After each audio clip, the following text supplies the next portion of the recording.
Welcome to the closed session portion of the city council meeting. I am calling this meeting to order. The time is now 5:30. May we have roll call, Madam Clerk? Councilmember Gama, Here. Councilmember Hernandez, Here. Councilmember Perez, Here. Mayor Pro Tem Martinez, Present. and Mayor Rollins. Here. Madam Clerk, are there any closed session public comments? There are no closed session public comments. Mr. City Attorney, please read the closed session items into the record. Thank you, Mayor Rollins. There is one agenda item on closed session for tonight. It is conference with labor negotiators pursuant to Government Code Section 54957.6. The agency designated representatives are Brad Connors, the city manager, Charles Peretz, the deputy city manager, and myself. The employee association is Service Employees International Union Local 721. Okay.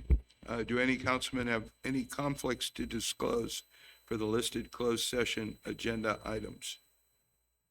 Hearing none, the time is now 5:31, and the city council will recess to the closed session.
I am calling this meeting to order at 6:36.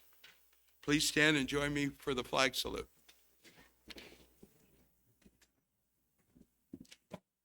I pledge allegiance to the flag of the United States of America and to the republic for which it stands, one nation, under God, indivisible, with liberty and justice for all.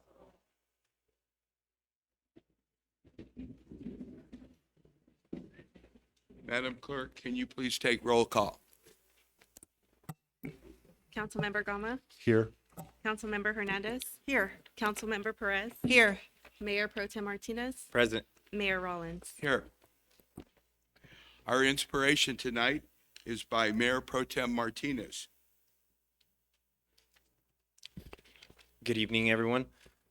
For today's inspiration, I want to thank my students, Ariana Razo, Mark Mendoza, and Brenda Sanchez, who participated in this weekend's three-point contest and also helped out. It was a really wonderful day. And I also want to thank the city manager and Rick Perez for attending.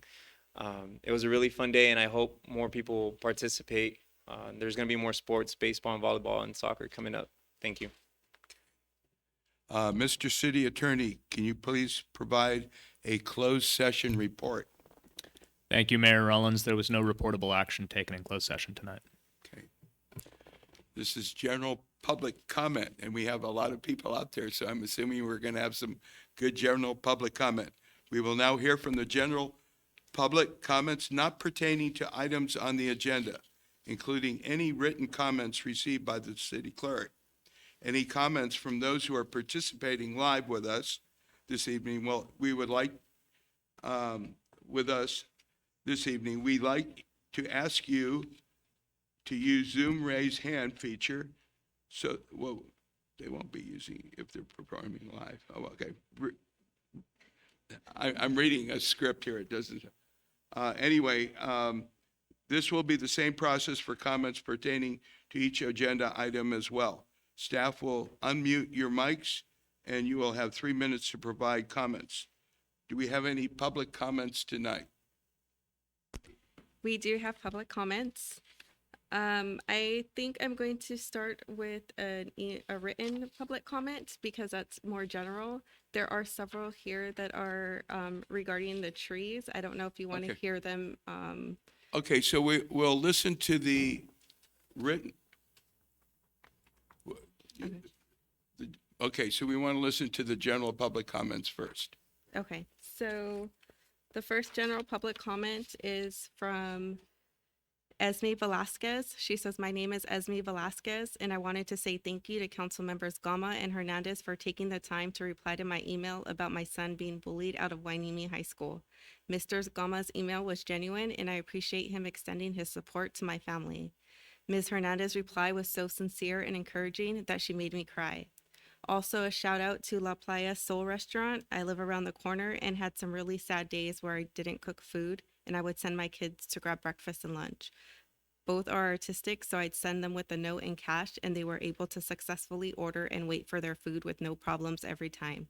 It was relieving to know I have a good place to send them to when I felt too overwhelmed to join. Thank you." Thank you. We have a public comment from Mr. Robert Blackwell, who's in attendance, if he wants to come up and speak. Take your time.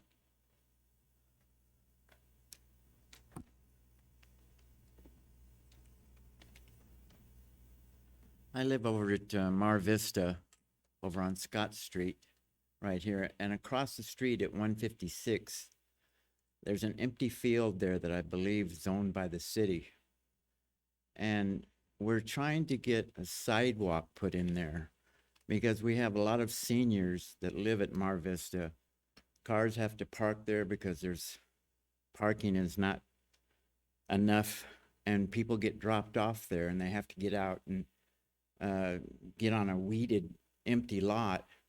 And all we're asking is that possibly there be a sidewalk put in there all along on 156 Scott Street, across from Mar Vista, which is 157 Scott Street. Just a note to the public, we are not allowed to respond to any public comments, but we do note that. Thank you.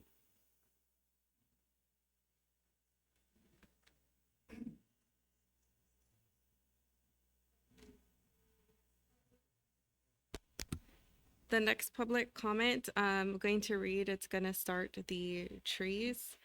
I don't know if you want to take that during landscape or if you want to hear them now. There's about 5 of them. So we have a number of public comments on the trees, and then we probably have a number of in-person ones, or is this a These combination? are all for a person. There's just one that's read for written, and then there's 5 additional.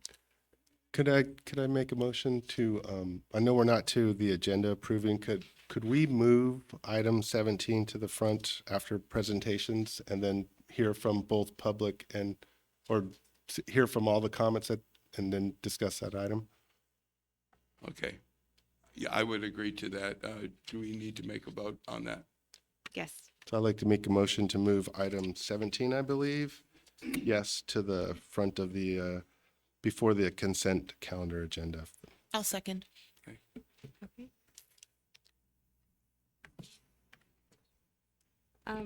Gonna go ahead and do a voice vote. So just all those in favor, say aye. Aye. Aye. All those opposed? Okay. And right now I would just call before we move further, well, Scribner, if you just want to come and talk about your query for your traffic. He had a 2-part comment, so I'll just give him this opportunity now. Thank you. Yeah, Corey Scribner. I live in Surfside Village. So my backyard really butts up to Wainemere Road where 5th Street ends here. And so I guess 2 comments on the traffic in Port Wainemere as it pertains to kind of this beach area. When COVID happened, the traffic from the port kind of went down a bunch. But now that it's starting back up, the amount of traffic that's going by and the quality of the road, like all those houses literally shake now when all these trucks go by, and like literally shaking pictures on the walls, shaking water almost out of my hot tub at certain points. And so I want to know what's going to be done regarding kind of the quality. I mean, I think that road is supposed to have been redone years ago and it hasn't been touched. And all that vibration is literally going to change the structure of those of the houses. And it's kind of bringing the property level down at this point in terms of the monetary value. Also, I guess the speed at which people are leaving the base or turning onto Wainemere Road from Ventura, they see it's a straightaway and everyone guns it right there. And for a while, you guys had the kind of, hey, you're going this fast sign on the trailer there. And everyone, I could hear them slow down when they saw it. I mean, the speeds that they're going from there are it's crazy. I mean, the motorcycles gun it. The noise pollution with it that comes is crazy as well. Also, when they're leaving the base, those people, I know there's a couple of accidents that had happened with trucks running the lights and causing some injury. It's starting up again, and they're gunning it out of that base and just blowing through those lights now. And then along the beach, I know this is brought up before, and I know that you guys are amenable to putting speed bumps in because you're doing them in the residential area of Bolker. I know we're avid surfers and down at the beach all the time, and there's literally people drag racing down that street, broad daylight, with families walking by, and they're going 90 to 100 miles an hour down the street. So someone's going to end up getting hit, and that's going to cost the city a lot more than speed bumps. So and speed bumps that are, I guess, maybe would change your how your the alignment of your car if you went over them, not just a little bump. Something that would actually make them slow down would be huge. And I'm talking the stretch from Ventura to 2nd Street. That's really where they're doing it all. Yeah. So thank you. That's Thank it. you. Yeah.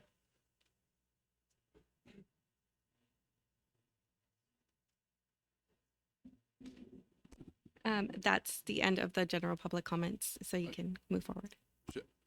Okay, so may I have a motion and a second to approve the agenda with the amendment made? So moved.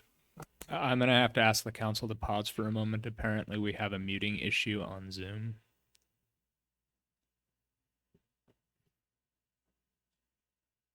It's good now? Okay, apparently we're all good.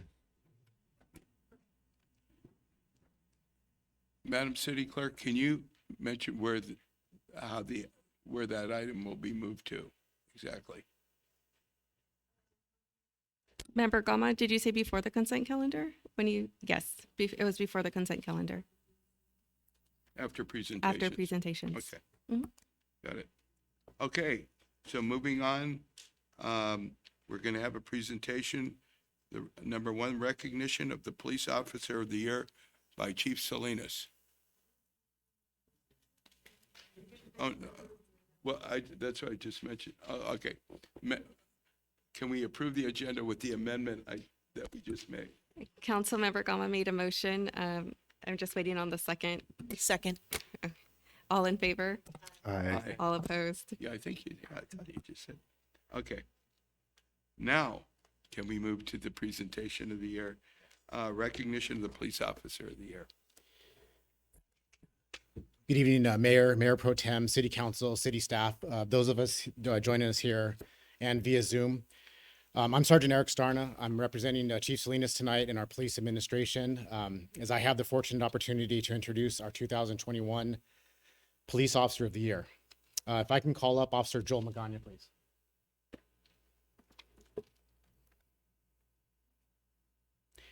Let me tell you a little bit about Joel and why he's our Officer of the Year.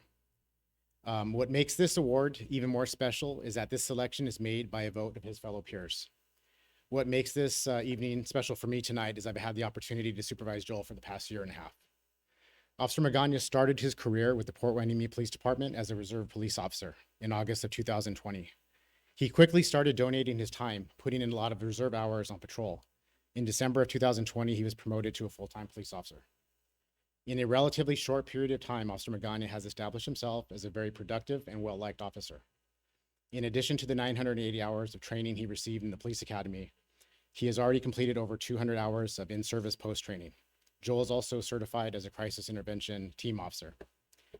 Officer Magana exemplifies the philosophy of community and customer service. He treats everyone with a great deal of dignity and respect and goes above and beyond in the level of service that he provides to the public. Officer Magana has a great deal of empathy and compassion, as he has been known on several occasions to purchase food or share food he's brought to work with the resties who are hungry. He is a true team player. Officer Magana always is willing to assist his fellow officers and coworkers at any time without any hesitation. And he also has a great sense of humor. In selecting Officer Magana for this award, members of the department had the following things to say about him. While working with Officer Magana, I have observed him to represent the department and city in a manner everyone would appreciate and expect from their fellow law enforcement officers. Officer Magana is a great team player. He's always willing to go above and beyond to help his fellow coworkers. Officer Magana could be down 10 reports, and he will still self-dispatch himself to other calls in order to help his coworkers. Officer Magana always has a smile on his face, and you never, ever hear him complain. Officer Magana is an exemplary officer. I have had the pleasure of working with him this current rotation and have seen firsthand how much of an asset he is to our department. Officer Magana holds a basic post certificate and is currently working towards an associate degree. So please join me in recognizing and congratulating Officer Joel Magana as the 2021 Port Hueneme Police Officer of the Year.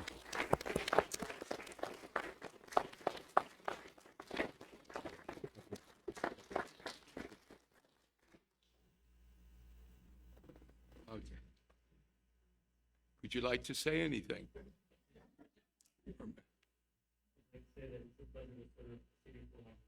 Yes.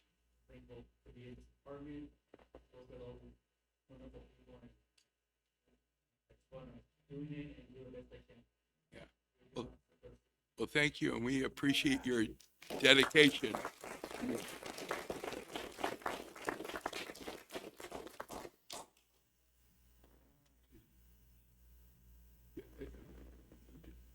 you like to say something? Just want to thank you for being a part of our community. Thank you for your energy, enthusiasm for the job. And I know you got some great mentors right there next to you. And we're really happy to have you and just love you for loving your job in our city. Thank you. Your service to our city. The qualities that you possess are what we want to see in all our police officers, and one of these days you'll be training others just to be like you. So thank you so much for your service to our city. Well done. Yes, congratulations. And we, as a government and a city, take pride in our law enforcement. And it's because our law enforcement takes pride in the job that they do and they give community first. And that is what we know you strive to do as well. And we appreciate that. And we hope that continues for generations. And if we know the senior officers and the supervisors train their officers to be that type of person, it'll continue for ages.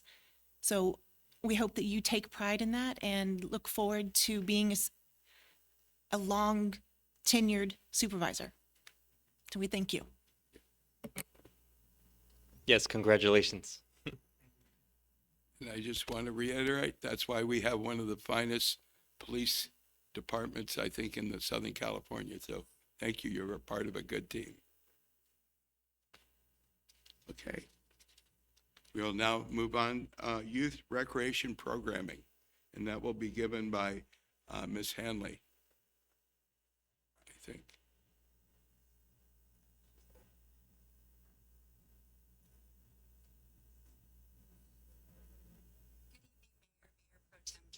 What does it say? How's my volume? We have the screen in front of us with all these people that are supposed to be speaking. Are you able to hear me?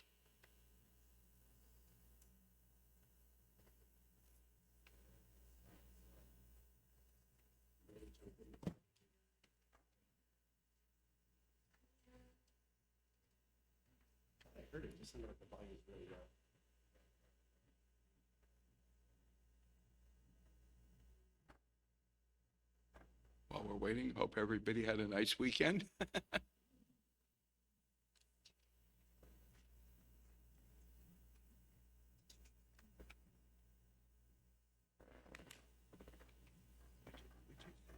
is the one that we're moving forward.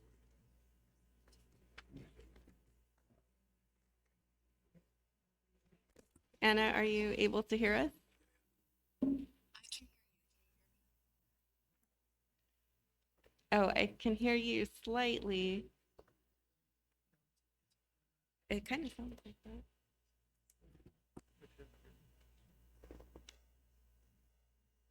Is the PowerPoint presentation able to be brought up?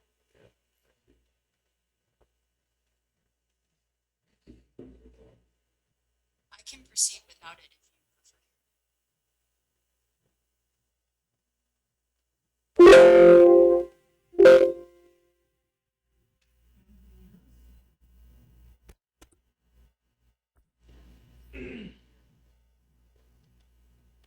You think, should we go to another agenda item and then come back to her report? Yeah. No. Anna, can you speak again, please? Sure, just performing a sound check. Are Yes. you able to hear me? Hear a Yes, we're familiar able to voice. hear you much better. Okay. Okay, great. I'll go ahead and continue. Would you advise if the PowerPoint's presentation is up? Screen, Anna, or do you want the Zoom presentation for council?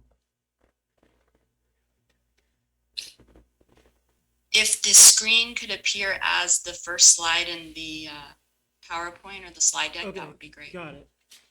Thank you. Okay, with that, good evening, Mayor, Mayor Pro Tem, council members, and staff. Tonight's presentation is intended to be a brief update on the Recreation Division's current programming efforts, but we do have quite a bit in progress, so I'm going to touch on just a few additional topics, and then I'll be handing it off to team member Jason Johnson, our Recreation Ocean Safety Supervisor, as well as our recently hired Recreation Coordinator, Taylor Penny. When last before you, the Museum Governance Committee was slated for July 20th, and that date has been moved to July 25th in order to garner maximum participation. We have 6 members of the public that are eager to contribute, and everything is set to begin this coming Monday. Our project kickoff meeting for the new recreation software platform is tomorrow. Staff will be developing this product, tailoring it to our specific facilities, park offerings, and programs. This includes an online payment component, and we're targeting a go live in December. The per capita grant contract has been awarded, and $177,000 is now available for the Miranda Park walkway lighting project. The performance period requires work to be completed by mid-2024, and we're working with facilities as far as the scope of the design within the allotted amount. We've had a gap as far as part-time staff, and one of our recreation attendant positions is currently being filled by a temporary staff person. Internally, we're training primarily for coverage of weekend events and operational hours that now extend beyond 5 p.m. 5 days a week. And I also wanted to touch on the teen center room conversion is another high priority for the recreation division at this point in time. Facility staff is currently assessing the extent of the necessary demolition within what is now the senior activity room. And the Boys and Girls Club is working on finalizing their design needs. And we're hoping to push through for a fall opening. And lastly, I wanted to just make mention of the ongoing skate park assessment. We're finalizing a date in September for another mobile skate park event. With the ARPA dollars that have already been identified for the larger project, this is a critical opportunity for community engagement and is essentially acts as an in-person feasibility study. So those are just a few of the items that I wanted to bring to your attention in advance of the remaining presentation that's going to be focused on our programming efforts. And with that, I'd like to pass this presentation on to Jason for an update for all things lifeguard and aquatics.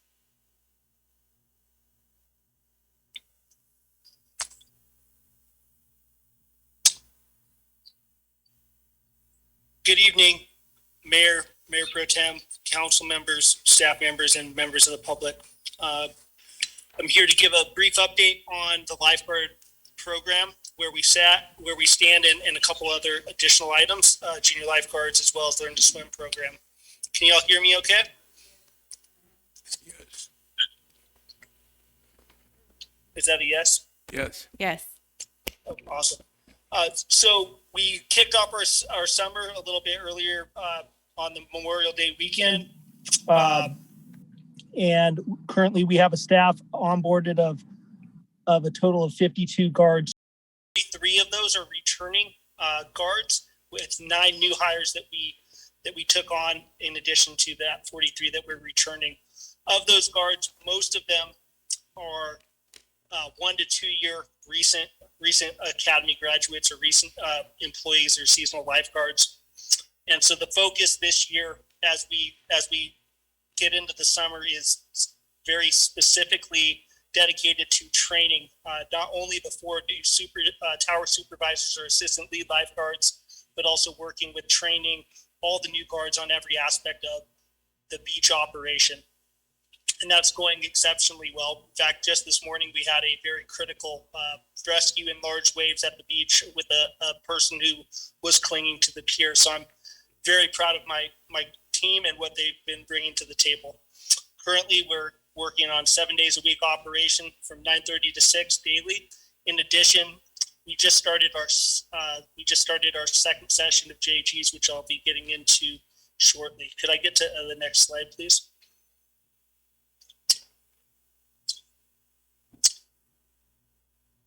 Next slide, please. Additionally, on top of the onboarding and training and recertification that needs to happen every year, we're also rolling out a couple of additional focuses this year. We're trying to work on data capture in terms of adequately representing all the activities that we do on a daily basis using a new application called Watchtower that we're using on a trial basis currently.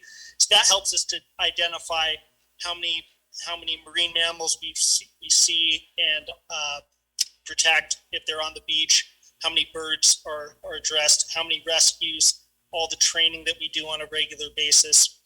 So we're working with the staff to understand how that application works and working with the staff to use it to its fullest potential. In addition, we've had a number of training opportunities with local first responder water rescue. So the Oxnard Fire, Ventura County Fire, Ventura City Fire, we're working on a multi-agency training that should be coming up here shortly.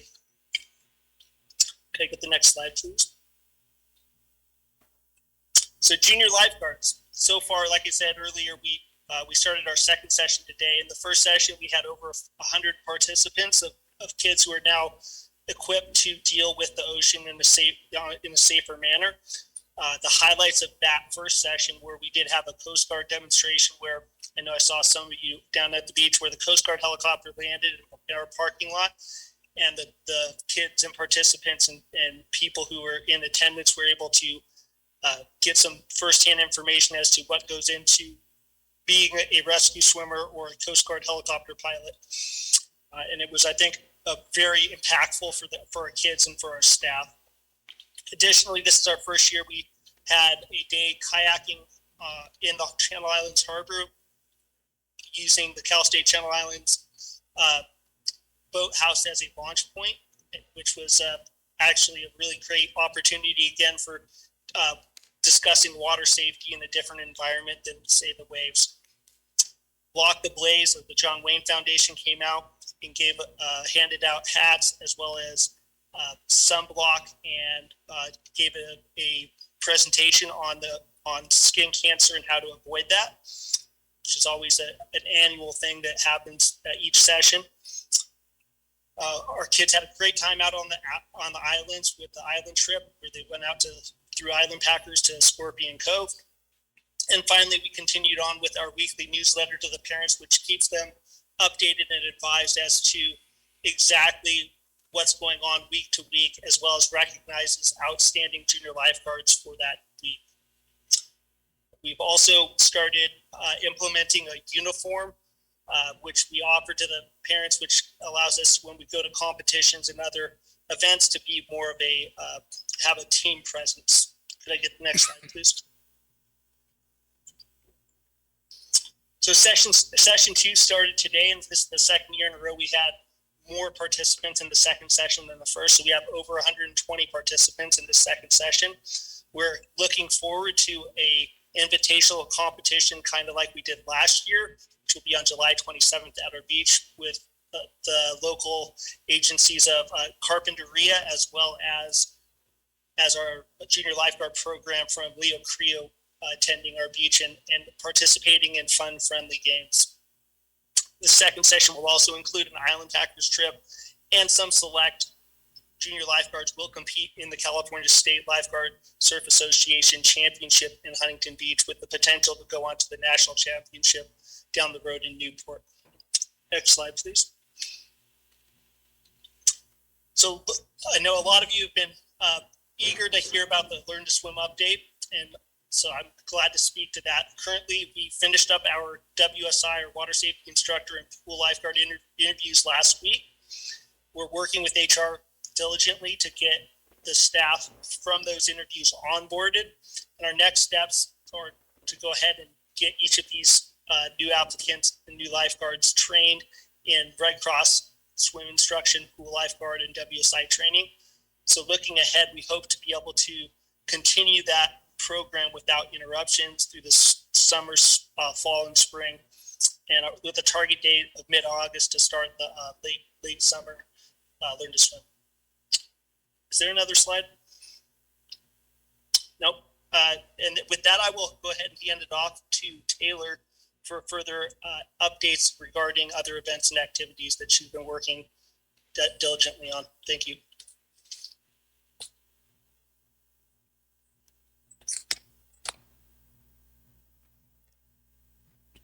Jason, would it be better for us to be asking questions of each one of you independently, or at the end for all of you with this technology? Excuse me, Mayor, I'd suggest we do it when they're speaking, so we don't have to have a So we should do- switcheroo with the Zoom. Okay, that's And what if I had thought. may, just add one more little detail that really illustrates how significant the effort has been with Jason and his crew on these programs. In conversations with his equivalent at the Navy base, they've had to cancel all of their summer aquatics programs, from junior lifeguards to swimming instruction and camps, because they cannot find lifeguards. And the mere fact that we've been able to field 52 and increase our presence shows the prestige which this program brings to Southern California. So I just wanted to make sure you guys were aware of that. Does council have any questions of Jason before we move on to Taylor?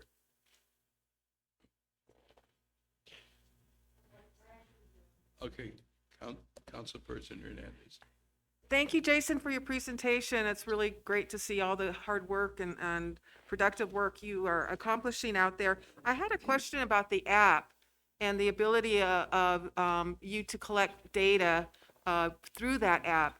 Do you have any intentions to share that data with other organizations, like the Audubon Society, if you're counting birds? Does that information get to them or to other groups who might have an interest in the data that you collect? So our data is presented to USLA annually as part of our affiliation with them.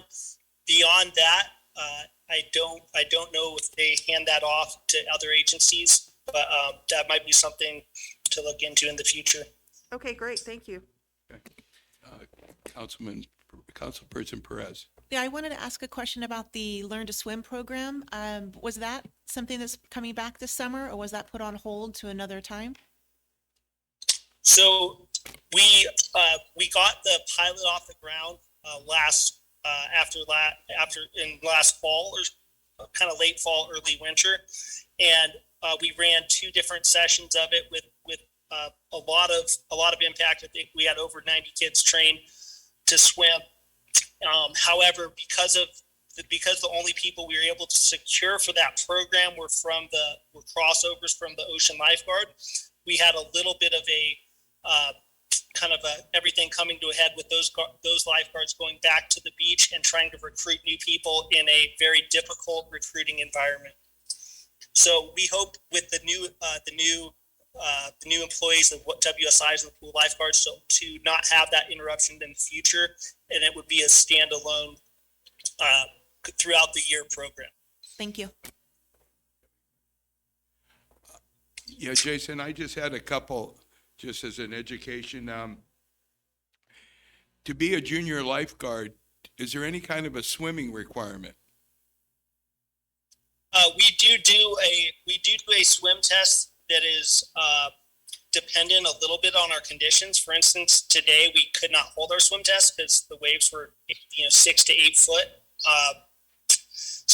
But yes, we do evaluate every participant's ability to swim, and then we build on that through the session.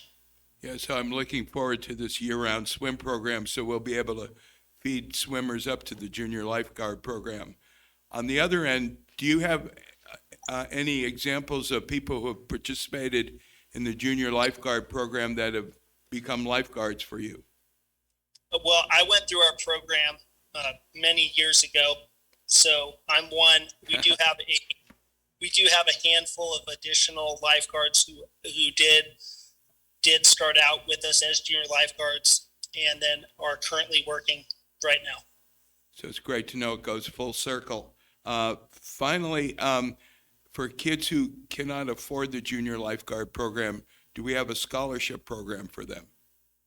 Yes, we do. We have the Hueneme Ocean Lifeguard Association that scholarships anyone with financial need as requested during the application process.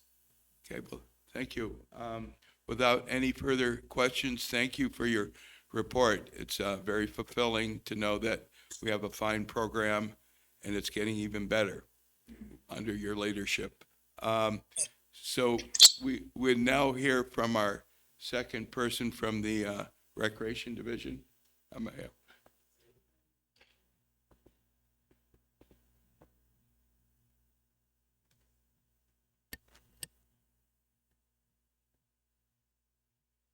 see her face.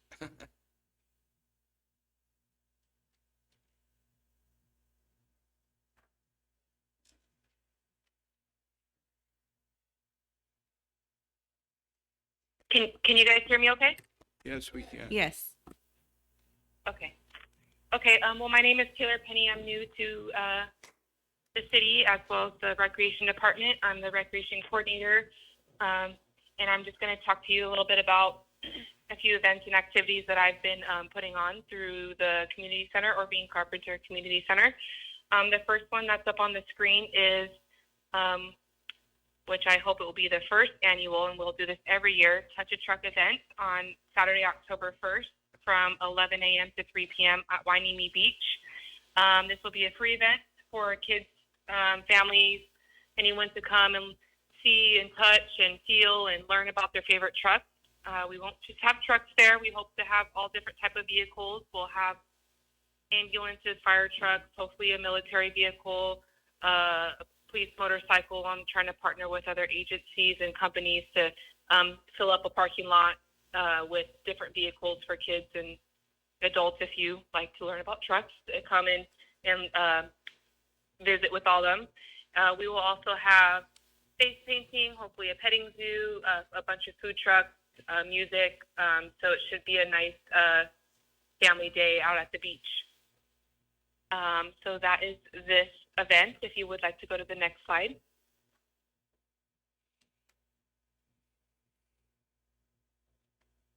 Then this slide is of the fall movie series. So the Recreation Department does this every year, and this year these are the films that we'll be showcasing. We have our first one on August 13th at Wainimi Beach, and then our next one's at Miranda Park, featuring the original Space Jam. For the October showing, we'll have Ghostbusters. For November, it will be Coco at Boulker Park, and then the fifth one is The Grinch at the Community Center, movie theater style. Something different that we're doing this year, well, they did in the past, but all these movies will have pre-activities 2 hours before showtime. So, for example, the first one at the beach, we will be having the Kona shaved ice truck come out and provide shaved ice to the first 100 guests. And we hope to also have Polynesian dancers come perform as well. And so, and also kids would be getting the flower lays as well to try to kind of get with the theme. At the Space Jam movie, we hope to have a basketball clinic or tournament at the basketball courts at Miranda Park before the movie and encourage everyone to come in their favorite basketball jersey. The October one is obviously for Halloween. We'll have a Halloween costume contest and be hopefully passing out some candies.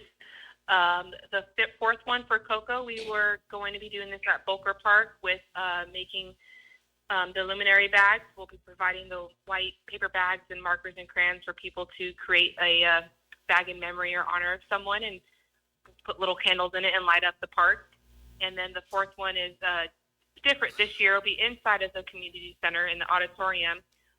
Since the auditorium will already be decorated for the holidays from other events the city's going to be putting on, we're kind of taking advantage of a beautifully decorated place and having the movie inside, serving popcorn and drinks. And we are entertaining the idea of having a child drop-off option for parents to either go Christmas shopping or a date night. So that is the fall movie series for this year. If you would like to go to the next slide. This one is the National Senior Citizen Day, which is technically Sunday, the 21st of August, but we'll be celebrating it on Monday at the community center, just after our senior exercise that is heavily attended by lots of loyal citizens in the area. And so we will be providing free coffee and pastries to those who come, and they don't have to participate in the senior exercise to come. It's just, if they want to stay after class or just come just for the donuts and coffee and mix and mingle with other seniors in the community. And hopefully we have some of the executive staff from the city to come and participate in that as well. So that is what we're going to be doing for that. If you would like to go to the next slide. These are some new programs that I was able to bring to the community center. We have yoga classes. We have body conditioning workout classes. These are the flyers with the dates and times available for anyone to register. Try to keep it competitive as far as pricing goes with other opportunities to participate in classes like this in nearby cities. So this is kind of what we came up with to kind of make it competitive in the market. You can go to the next slide, please. The fishing adventures, this was a new program we also brought.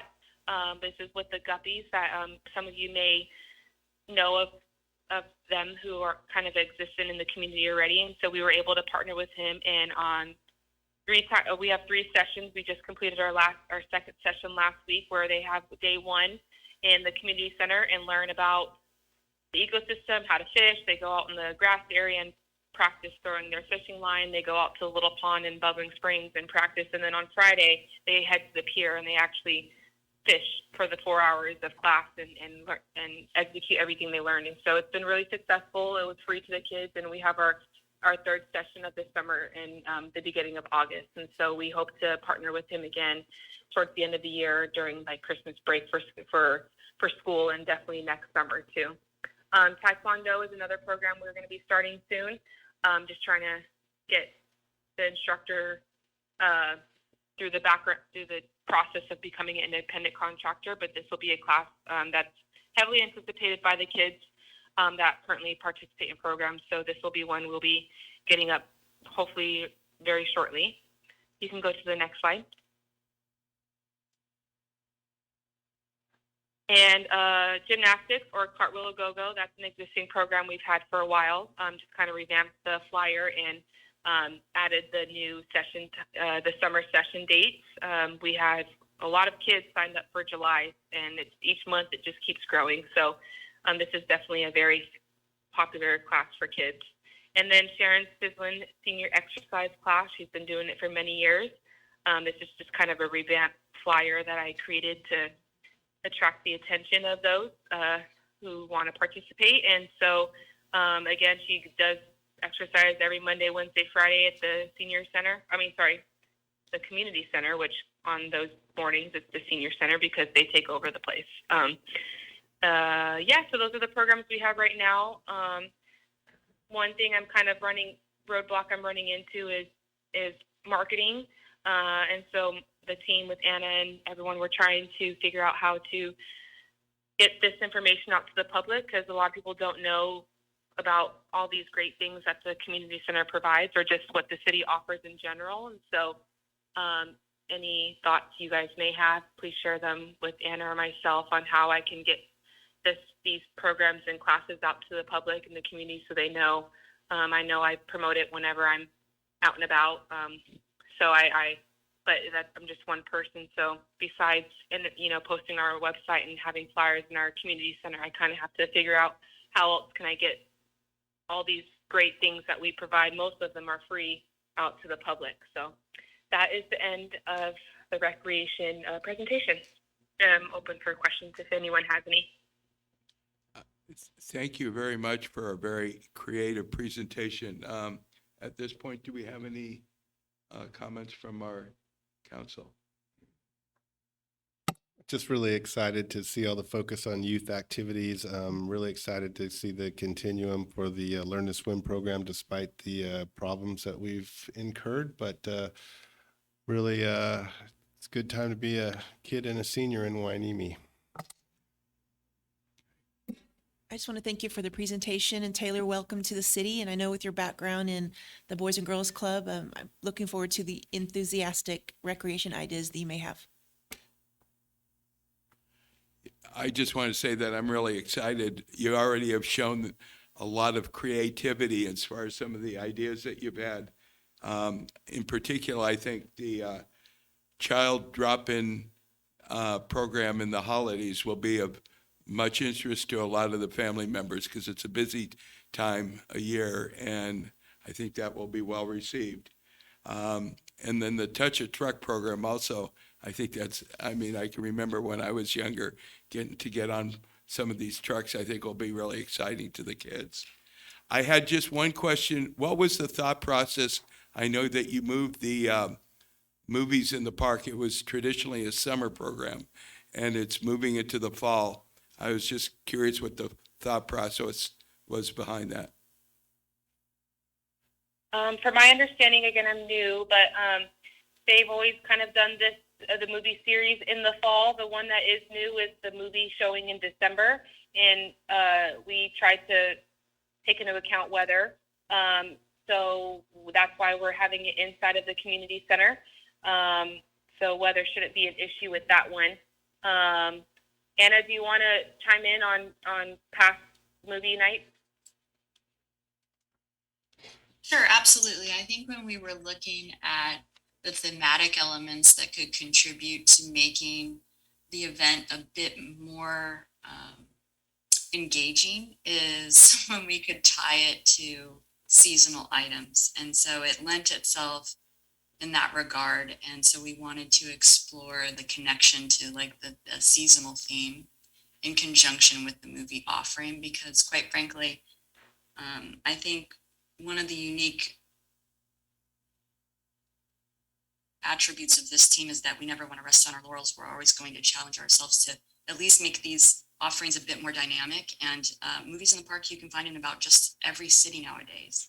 And so there has to be a distinction, I think, attached to it in order to gain a lot of participation. And so this was the tactic that we chose. Well, I also hope to have a summer series or a spring series too. I'm just kind of getting started, so this is just kind of the first push of the revamped version of movie series to also include activities before, so it's engaging and families and kids can participate in things that ties into the theme of the movie. Well, again, thank you for the report and thank you for the creative thinking. I'm excited as we move forward in the year as to what you folks will bring to the community. So without any questions, as we mentioned earlier, we made an amendment to the agenda, and we're now going to cover item number 17, which is request for direction regarding potential updates to the city landscape design guidelines. Will Steph please make a report? Sure. Good evening, Mayor, council members. Tony Stewart, Community Development Director. So this is basically a three-prong questionnaire for you this evening, but I want to go ahead and give you the background for why we're asking these questions of you this evening and seeking direction. So the city's landscape design guidelines were last approved back in 1993. So being 29 years old, they're a little on the dated side. However, they're a fairly comprehensive document in that they do have a plant palette. They do have specifications for planting and irrigation and whatnot. They discuss the city's existing theme, which is the coral trees and the green bollards with the signage and the little green light posts that we see throughout the city. But what they don't contain is an updated plant palette or the state's water conservation guidelines, any water conservation standards for the city, or a discussion possibly of a new theme. In addition, so with that, I guess what I should say is that what we're asking for this evening is direction onto, first of all, whether or not we want to even update the landscape design guidelines. If we do, the anticipated process is a fairly public one, actually, wherein the city would hire a landscape architect to provide professional guidance for the project. It would be staffed by myself and most likely Charles Cable of the Public Works Department, because this will basically provide guidance not only for private developments such as HOAs and shopping centers and whatnot, but also for the city's parkways, medians, parks themselves. The process would also include putting together a committee. Now, these are just some ideas at this point. For instance, the committee could consist of 1 or 2 council members, maybe a member of our Citizens Advisory Committee, HOAs, including the HOA coalition that we'll be hearing from in a little bit. and other members of the community, both at large, business community, etc. And so the committee itself would guide this this process. And we'd also, I anticipate, have at least one public workshop. We most likely have it at, say, the community center, where it'd be hopefully done in both English and Spanish. And I also anticipate we'll have a survey as well. With the idea that this project would start towards the end of September, early October, and hopefully we have something to bring back to the city council at the end of the year. A couple other things we should be looking at besides a new plant palette, and like I said, maybe a theme, would also be the city's processes, whether we should change those and make those a little bit easier, as well as the fees with regard to those, new specifications, etc. So we're looking at a project cost of roughly $50,000, but depending on whom we hire for this and depending on how complex the project is with regard to possibly a new theme, the budget could actually be quite a bit less, or it could be a little bit more. So with that, like I said, the three questions I'm going to have for you at the end of this, once we hear from the public and with your input, are three. The first would be, should we update the guidelines at all? Second of all, should we use the city's existing landscape architect, Mr. Brian Broderson? You actually met him through our beach playground a meeting or two ago. He's on contract right now with Lauterbach and Associates, so we would not have to have a new contract. We could just amend the existing one, nor would we have to find a new person. Plus, I've spoken to Mr. Broderson about this project, and he's very excited about it. The other option would be to send out a request for proposals, or RFP, and try to find a new, a different landscape architect. However, in speaking with Mr. Scribner, for instance, this morning, it looks like that might be a little bit difficult. At least they've had some problems. And then the final question would be, should the city explore a new theme? And what I mean by that is, it could be looking at an entirely new theme. It could be looking at modifying the existing one. It could be maybe we end up keeping what we have right now, but like I said, we do have an antiquated plant palette. We are coming up on our 75th anniversary next year. There's a potential for a name change. There's also been discussion about providing new wayfinding signage throughout the city, etc. I do want to mention, though, that a new theme isn't predicated upon a new name for the city. We could easily use City of Port Hueneme or whatever new name came up. So, but those are the three questions that at the end of this presentation, I'd like to have your direction on. But with that, I'll go ahead and turn it back over for any questions. And like I said, I understand that there's some public input also for this item this evening. If it's a pleasure of the council, what I'd like to do is listen to the variety of members of the public who want to give some input to this, and then we'll probably follow up with some questions thereafter. Is that pretty much okay with everybody? Great. So we have some people on the docket to speak on this particular issue. Mayor, if you don't mind, I'll read the first one and then take the people. Very good. Okay. So the first one is from Christina Zubko. She says, in 2016, I bought a home in the Surfside Village Homes community. I fell in love with the old established trees and their broad canopies that supported the birds and other wildlife unique to this area. Before I purchased my home, I reviewed the history of the HOA fees. They were stable for many years. In 2016, my monthly HOA fee was $145. A couple of years later, it increased to $235 per month when our community's landscaping company increased their fees. I had hoped that this increase would be the end of it for a while. It was not. In 2021, my HOA monthly fee jumped to $385, over 200% from what it was in 2016. I learned that those big, beautiful trees that I loved so much in 2016 were the reason for the increase. Homeowners agreed to a $3,600 special assessment in order to address the threat these enormous trees posed to our safety and to our pocketbooks. The established roots of these trees had caused great damage to driveways, which homeowners were required to fix out of pocket. Some of the coral trees randomly drop their dry, rotted limbs after rainstorms. The walls that run throughout our community are cracking from tree roots, which have been sprawling underground for over 40 years.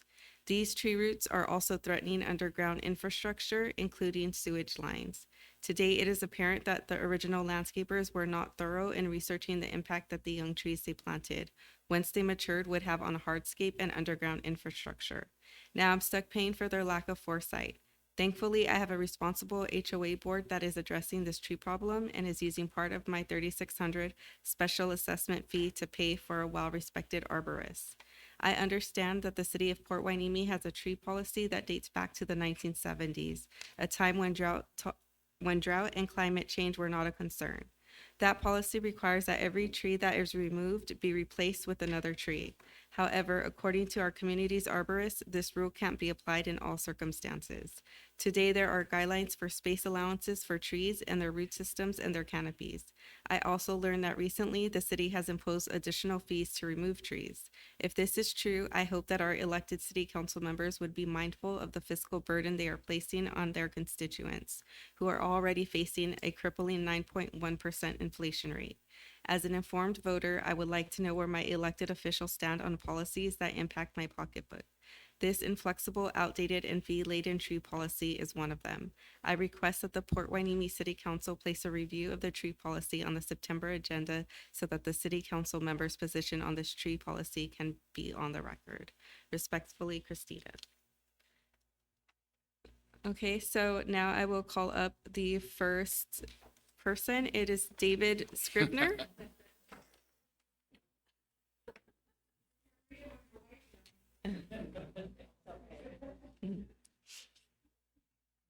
What a clever motto.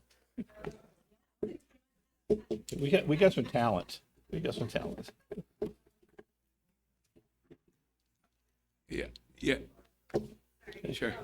I haven't read this out loud. I hope it goes less than 3 minutes. So let's try it here.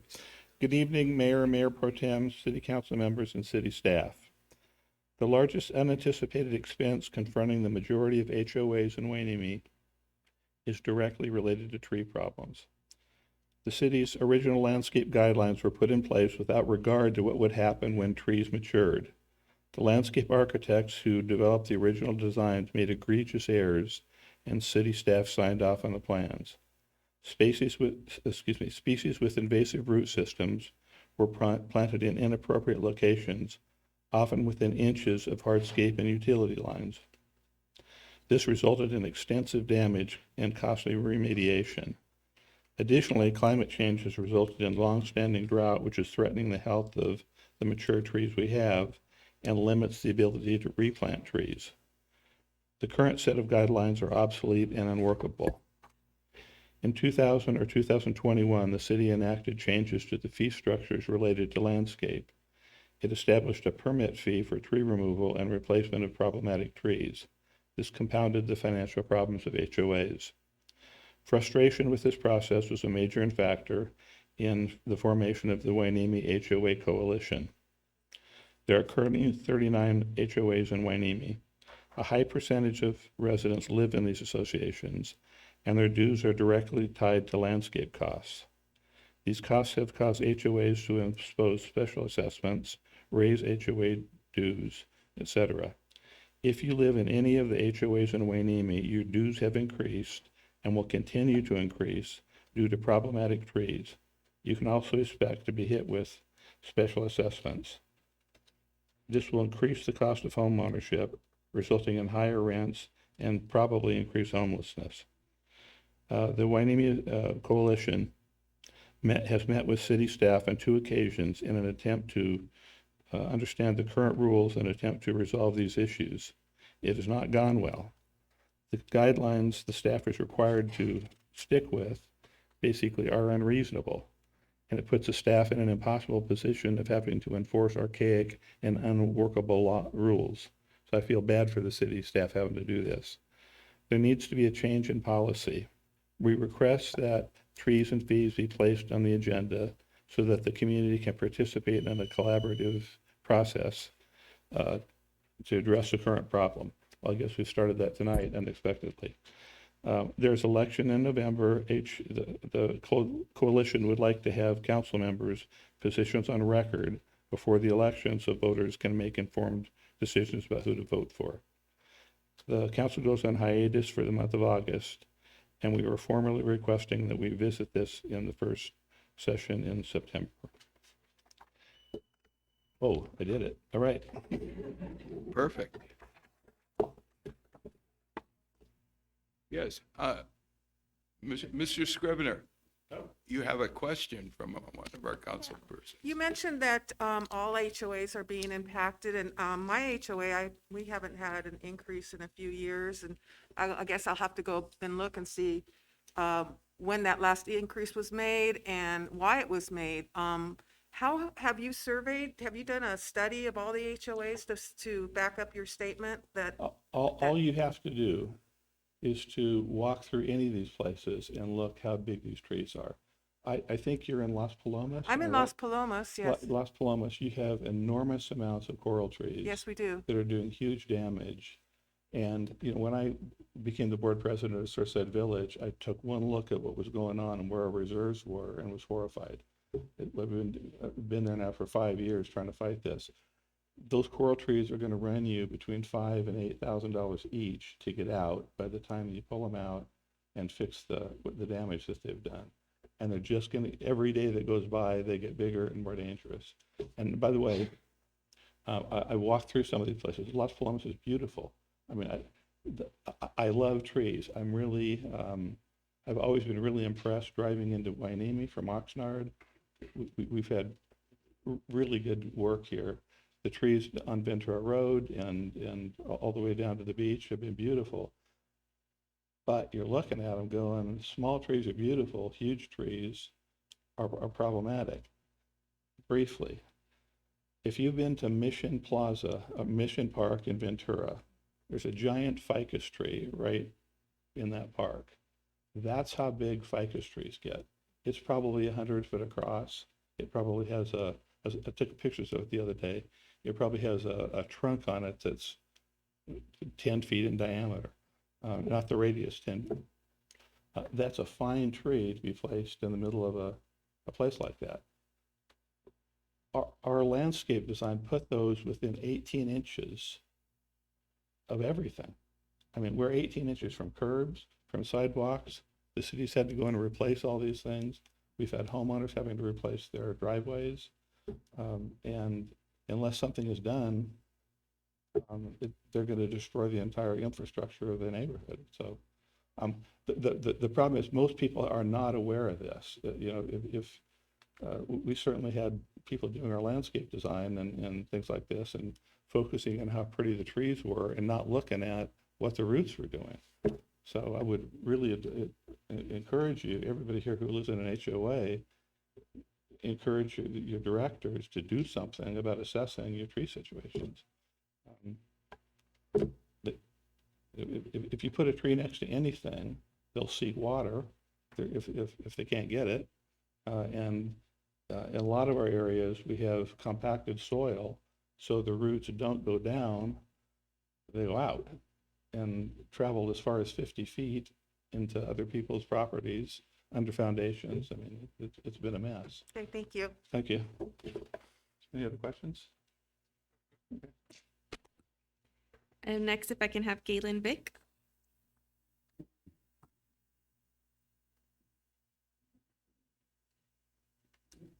Thank you. It's good to be here with you folks. I'm a new resident to the city. Some of you have sent me back notes when I sent you each a note. So thank you for sending me back notes. That was nice of you, okay? Made me feel at home. So I'm here to address the trees, and I know very little about the trees, but I can tell a big distinction when I drive from the connection down Ventura Road back to my home in Surfside 4. Ventura looks like, Oxnard looks like a industrial zone. Ours looks beautiful. But when I noticed what they had done, Oxnard had just whacked off the trees along Ventura Road. The stumps are still there. Sounds like that's their policy. They didn't replace it.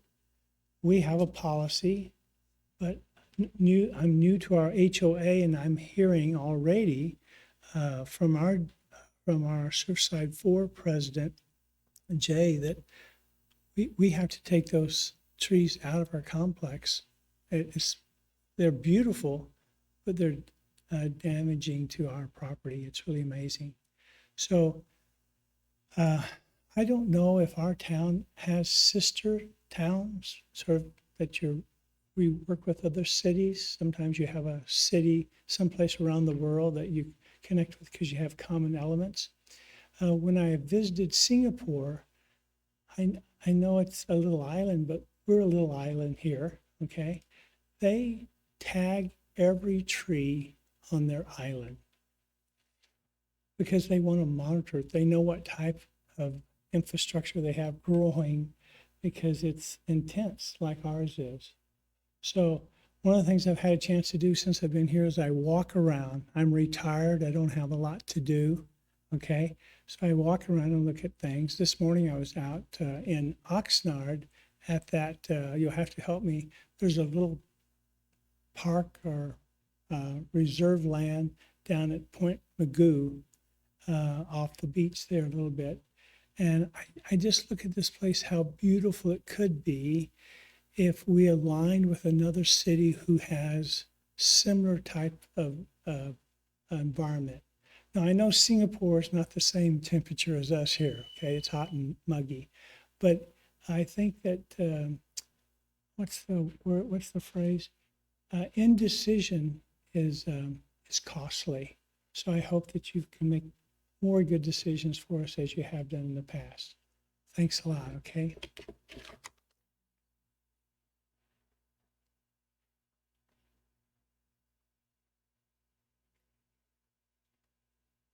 Next, if we can have Tracy J.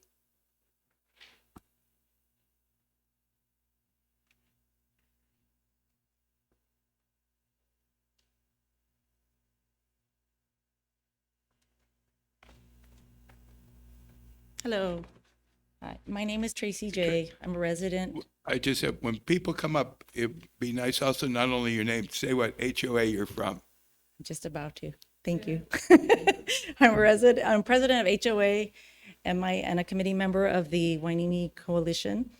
My issue is trees and fees to the HOAs. I'm representing my HOA, a 21-year-old community known as Seaside Walk, on issues relating to our trees. We currently have 65 to 70 trees among our 35 homes, and most of the trees are problematic, have consumed their space, have large visible roots, and are posing great risk to the properties and the people. So far, the city's removal process has been contradictory, listing specified removal requirements and then reluctant to accept the recommendations that it's required. The whole process has been less than satisfactory. It's unfair attack on HOAs as evidence that we only are required to permit and pay to remove our trees. In my HOA, we are only trying to thin out the overpopulation that the city approved when the location was developed. 2 trees per home that were placed in insufficient planting areas without considering species long-term growth. I am told the city resources are not free to the HOAs as means to justify why we have to pay costs. So we began this process. We paid the $210 to cover 1 to 5 trees. And we had an arborist report to justify why trees that are problematic, that have consumed their space, have large visible roots, are posing great risk to the people and the property, are needing to come out. That cost was $1,500. Plus, we are to list locations where we replant equal to each tree removed. We need to select a species based on outdated guidelines that the city had no plans to update. We complied by hiring an arborist to report, but he was unable to recommend replacements due to overcrowded areas, and we do not meet planting standards, so cannot replace. So we submitted the report and the application, and the response disregarding our report stated, where will we replant the replacement trees? So I met with our city manager and my arborist to walk the grounds in efforts to support the report and show there are no suitable locations. I believe we all agreed, no locations. So now we are required to add a minor modification for 1,015 because I guess the missing trees will change our look. I'm not sure. In addition to the fees, report fees, our cost to remove 5 trees, we'd add another $18,000. So you see where I'm going. HOA goals are no different than the city objectives where we want to maintain a value, appearance, enforce rules. We request to simplify processes, reduce costs, and give a bit of trust that each of our needs meets yours.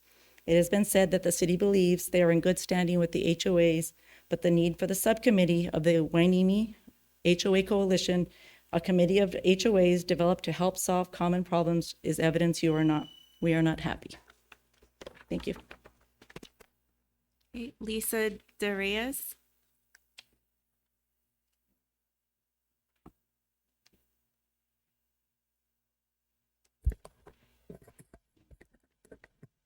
Good evening, Mayor Rollins, Mayor Pro Tem, council members. My name is Lisa DeReyes, and I'm president of the Marlboro Seaside Village Homeowners Association, originally formed in the 1980s.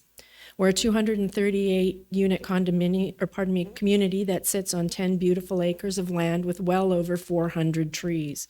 We have an urban forest.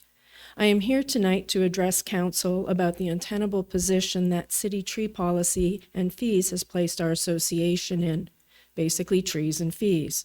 We want to be responsible stewards. We want to be able to proactively manage and mitigate our infrastructure and fire risks. We love our trees, but our homeowners are bearing the brunt of costs that are increasing yearly in an unsustainable trajectory. We are not a for-profit business. Our origin is typical of older HOAs, where the developer drastically overplants the property with inappropriate trees in very inappropriate locations to make it look good to sell. The city signed off on the plans without realizing the consequences this would create in years to come as these trees matured and became dangerous to people, homes, infrastructure, such as plumbing, sidewalks, roads, and irrigation.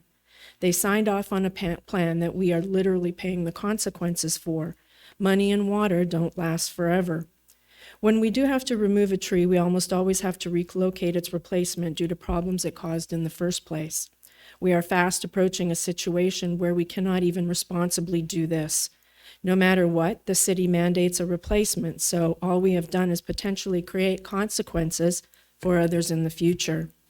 This problem has been years in the making, and the city is aware of it. I was told the city would work with us, and I was hopeful for our community. When I pressed further about not having to replace each tree, the end result was I was told our community would probably need a major modification, which has astronomical associated costs. A major modification doesn't make any sense because I realized that our community was already being modified for years with city approval each and every time we removed a tree and had to place it elsewhere. Policy for policy's sake is bad policy. As part of the Hueneme HOA Coalition here tonight, we are pooling our efforts to work with the city in a more comprehensive fashion than each working in isolation. We have recently proposed several items where the city could work with us, but it always seems to default back to the same bad policy that they've acknowledged. We are here to be partners, to work on responsible, sustainable solutions, and this is how you get to win-win, and the city has to be an integral partner in that. So please, let's work on these trees and fees. I look forward to being able to collaborate on this, and I thank you for your time. I also thank you for all the work you are doing to help make our city safer and more beautiful. Thank you.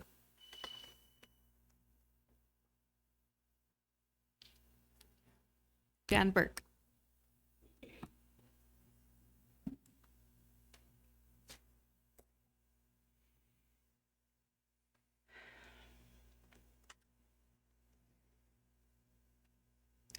So, good evening. Good evening, Mayor and all the city council members. I was going to give you a similar speech, but one of the things that I've taken away, and I think you've heard the concerns. We have a constituency here from the Hueneme HOAs. Like I said, when I introduced our group back in May to you at the city council meeting, that we have about 30% of the HOAs participating. And there's varying degrees of concerns with the trees, but also with landscaping in general. And we were very pleased to hear that there is potentially movement on a new landscape plan. And I thank you for that. But I think that one of the things that we're bumping up against here is this policy for the tree removals, and the cost, The trees and fees is our theme.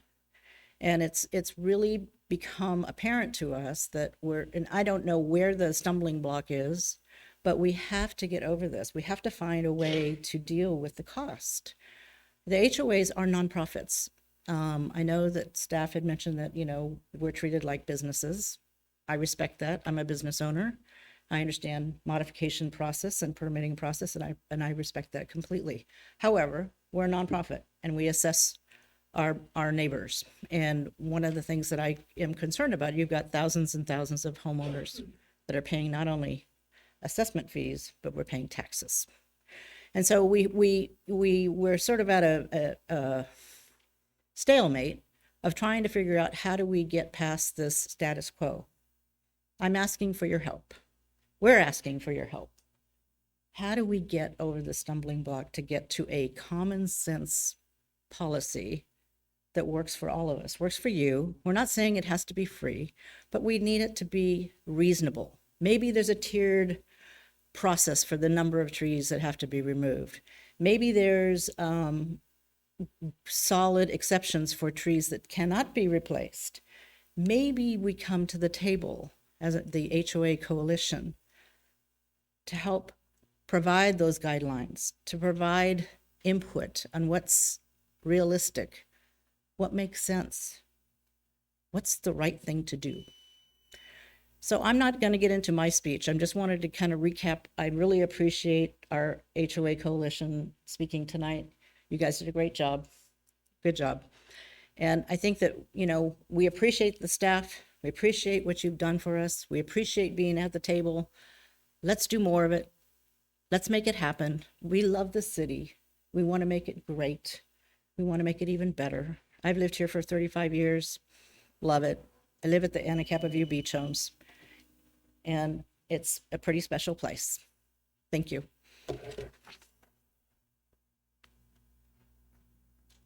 That concludes the public comment. Great. We're now going to have questions from our council. Yeah, I would, Councilman Galvin. Mayor Rollins and Councilmember Hernandez may recall this, but early on in my becoming a city council person, I jumped on this issue, and I actually did a little PowerPoint presentation, and I didn't want to show it again tonight, but I did bring photos of it. And in these photos, you see coral trees where they're like lifting up curbs, and this is from Tracy J's place, and the city says, yeah, you got to consult a arborist. But I think most people with common sense could take a look, and when you see a curb that's 12 feet up, 12 inches up in the air, it's a problem. I mean, when a root comes into a toilet, it's a problem. And so my hope in doing this, and I really felt strongly about trying to do something in this area when I became elected to city council, and it just kept falling flat. And I've visited every HOA in this city, and I actually visited yours. And you have over 50 coral trees in Las Palomas, and you could see concrete that's been replaced, concrete that's been ground. You can see sprinkler lines that go up and over roots because there's no more room there. And what we've learned in our situation is that you could kick the can down the road, but man, it gets expensive. Marlboro Estates, I remember I took a city manager over there over a year ago. And the amount of trees that are causing problems over there, I mean, it's mind-boggling. So, and then the littler HOAs, right here at Scott and Fifth Place, there's a 4-unit HOA that has 3 coral trees, and it's going to be $30,000. How are they going to pay for just to remove the trees? Then you got to come up with these plans and arborists and stuff. So I think there's a lot of room for improvement and common sense. And then one last thing that bothers me is that the city's supposed to live by the same rules. And if you remove a tree, you're supposed to replace a tree. I have a photograph here of 42 different trees in and around Miranda Park, Surfside Drive. And these are all trees that have been either removed because of disease, removed because a car crashed into them, and they haven't been replaced. And this is what I've been trying to explain causes grief amongst us residents. It's like, look, we understand trees are important, but stump after stump after stump, and I'm not supposed to mention Miranda Park, but I'm gonna mention Miranda Park. You know, all these trees. So what we need a partner. We need to partner with the city. We need to represent our residents, and we all need to work towards the same goal of revising an outdated plan and revising it so that we all could live by it. Here's city property, trees removed, stumps are there, no replacement. You know, we've had some areas where they remove trees and they put concrete over it, and it's not fair to staff to have to defend the undefensible. And I think that's where we are. And out of frustration, we went to the HOA community and we tried to bring them together, starting off with a cup of coffee at Anna Cappuccino. Is that right, David? And then Jan comes along, and then David and Jan are talking, and then we meet up with Jay and stuff. And so there are a lot of not so nice stories. I was going to say horror story, but you know. But these trees are, in some of these cases, we are so extraordinarily lucky that nobody's been seriously injured or killed. I have pictures I could show you of cars with tree branches on it. The city trees fail just like the HOA trees fail. We had a tree fail at the end of the walk between Bubbling Springs and Surfside Drive, right across a walkway where strollers come by. And the stump is still there. And we had another tree, 100 feet away from there, fall across the same sidewalk. Nobody's been injured. So we really need to work together. And as a city council, our job is to make good policy. And that's what we're trying to do here. And I think bringing the coalition together is a major step in that direction. And, we're trying to look out for our residents. And the costs are huge. I think, David, ours are $250,000. Yeah, it's the tip of the iceberg. And so you have to be familiar, and you could say, yeah, our fees haven't gone up. Well, that's good, but what problems are you kicking down the road? And so, maybe there's alternatives for, like, if you can't plant trees in your HOA, maybe we could put the tree out in a park or something, because we do love our trees, but we can't be having trees at the sacrifice of property values and damaging property values and causing big problems. So if you haven't started to work on these problems, now might be a really good time to.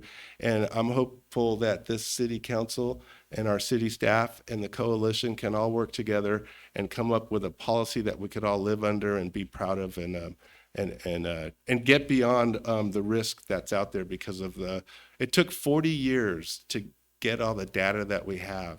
And it's a lot of data, and we know there's a lot of problems. But then at the same time, I see Deborah from the Carefree Living Association, which is the most successful HOA probably in all of California, but certainly in Ventura County. I think it was the first HOA, and their situation is a lot different than these newer HOAs because they have the space. They have much more space than other places. So I'm just hopeful that we can work all together and come up with reasonable policies that make sense and make for a better community. Thank you. Thank you, Councilman Gama. I'd like to hear from some of the other council people at this point in time. Mayor Pro Tem Martinez. Well, I first want to thank everybody that came out here tonight. This shows that this is a issue that's important to our community. And I agree with Councilmember Gama. We do need to do something about it. The question is, what should we do? I think that maybe we should introduce a new plant palette, maybe something that's directed more towards native and drought-resistant tolerant plants. But at the same time, what are we going to do about the fees? I'd like to ask Tony Stewart if he has any ideas. Can we just waive the fees off? And I want to understand I'm a little confused on the fees also too, because is there a fee every time that they have to replace a tree? Where are all the I would just want to understand all the different types of fees that are involved in this issue. Yeah, there are different fee structures, but you know, the city's been without an arborist for quite some time, and part of the fee discussion is the fact that HOAs have to consult the arborist and pay that arborist to bring a report forward. So there's a lot to look at, and I just hope that we could cover all those areas. Excuse me, Mayor, could we allow Mr. Stewart to Yeah. answer that? Tony, are you there with us? I'm still here. Okay, So- can you address that question that came up from Mayor Pro Tem Martinez? Sure. So the fees are per the fee schedule that you all unanimously approved a couple of years ago. We have fees for the tree removal permit, and they are basically per each tree up to 5, it's the same tree, and then after 5, $35 is added for each tree. And the purpose of that is to pay for staff processing time, not only mine, but also other staff. And that's not only processing the application, but it's also performing inspections afterwards. So the idea is to, you know, the city's not, basically staff needs to recoup their costs. So that's the purpose of that. And then there are, if a modification is needed, and so far we've only had one HOA that's applied for a modification and received one, and that was Anacapa View Beach Homes, and that was actually in conjunction with architectural changes and whatnot too. But we haven't had any other applications for modifications come in right now through our other HOAs. And the need for a modification, again, is per section 10352 of the of our municipal code, and that speaks to whether a minor or major modification is needed. And again, it's dependent upon what the applicant is requesting. Each HOA is different, each need is different, and so it's basically, it's not a one size fits all. Sometimes modification may not even be needed. So again, it just depends upon what the circumstances are that come in with the application at the time. So hopefully that answers the question. So I'm sorry. So Tony, I remember that the fee study was done and it was lumped together with every fee within the whole city, this being included. Am I correct? Yes, this is included within the overall fee schedule for the So city. it's kind of, I wouldn't say buried within a big document, but it was there were a lot of fees that were recommended at that time. The city council also has the ability to amend fees if they decide to. Am I correct? Yes, there's a public hearing process for that. City Attorney Spalding may be able to speak a little bit more clearly to that if you want the details, but overall, yes, that can occur. But there is a process for the city council to relook at fees and then amend them as needed. Right, and you know, frankly, they should be looked at every couple of years just to make sure that we are recouping our costs per the standards in place at the time. And I'm just going to say I've gotten a chance to visit the variety of different HOAs, and while the coral trees are beautiful, I think this new landscape plan, if we're being realistic, we would look forward to perhaps looking for a different plant palette that works in today's landscape. That would be part of this $50,000 request that you're making, or it could be a part of that, correct? That would probably be the primary part of that, yes. Okay. Councilperson Perez. Well, there was a part of my question that wasn't answered. Okay. What solution can you propose, Mr. Stewart, so that the members of our community can be satisfied with the outcome of this issue? Right now, I can't propose anything without, you know, further analysis, but what I am proposing in general, in conjunction with everything that we're discussing here tonight, is as part of the design guidelines update to not only look at things such as plant palettes and themes and whatnot, but also looking at the process as well as the fees. So my solution at this time would be to incorporate it into the overall project. And in doing so, that will also involve the community, the HOAs and whatnot as part of the committee to drive this process. And at the end, we'll have a recommended solution for you. Okay. Thank you, Mr. Stewart. Councilperson Perez. Yes, I just have 4 things I want to touch on. So first of all, we need to have a friendlier approach when dealing with our communities with regards to city policy. We're a small community, and so we should take everything into account about the fact that we are a friendly city, and that's our motto every time we deal with our community members. We definitely need to update our landscape and tree policy, including taking a look at the fees and making it more drought friendly. We obviously need to have an arborist on staff that would help facilitate any reconciliation and assist community members and HOA with whatever issues they have. And I assume we're working on that, and it's been difficult trying to find someone. We have a start date of 15 August for our arborist. Perfect. So I'm hoping that will help alleviate some issues. And the final one is we need a streamlined policy when it comes to fees. Obviously, there is a lot of misconception, confusion, variances. People have different, been told different things. I don't know why that's happened, but we just need to simplify it to where everyone understands what the fees are and what they're looking at, and try to take a friendlier approach on helping our community with this issue. We shouldn't punish our community members for trying to help their property and keep from damaging their property, or someone getting hurt because a tree decides to fall and injure someone. So that's just what I think about it right now. So yes, we need to update our policy.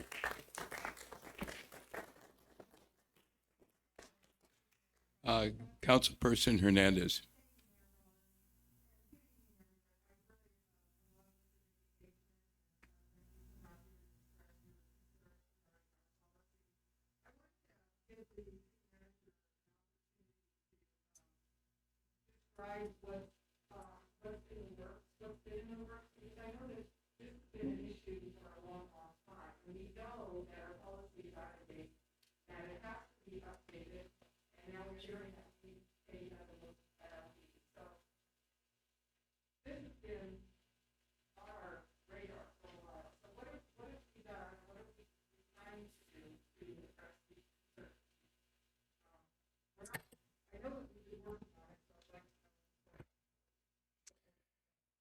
Well, I guess there's probably several things. One of them is internal to the city alone. Councilmember Gama mentioned, some of the tree failures. We've identified that, and we've, in absence of a dedicated on-staff arborist, we've contracted the service to do inspections, and then make decisions relative to the, the outcome of what we're going to do with that particular tree. We completed an initial 100 tree inspection of coral trees alone, and then we have another salvo of trees that we're going to go and follow through.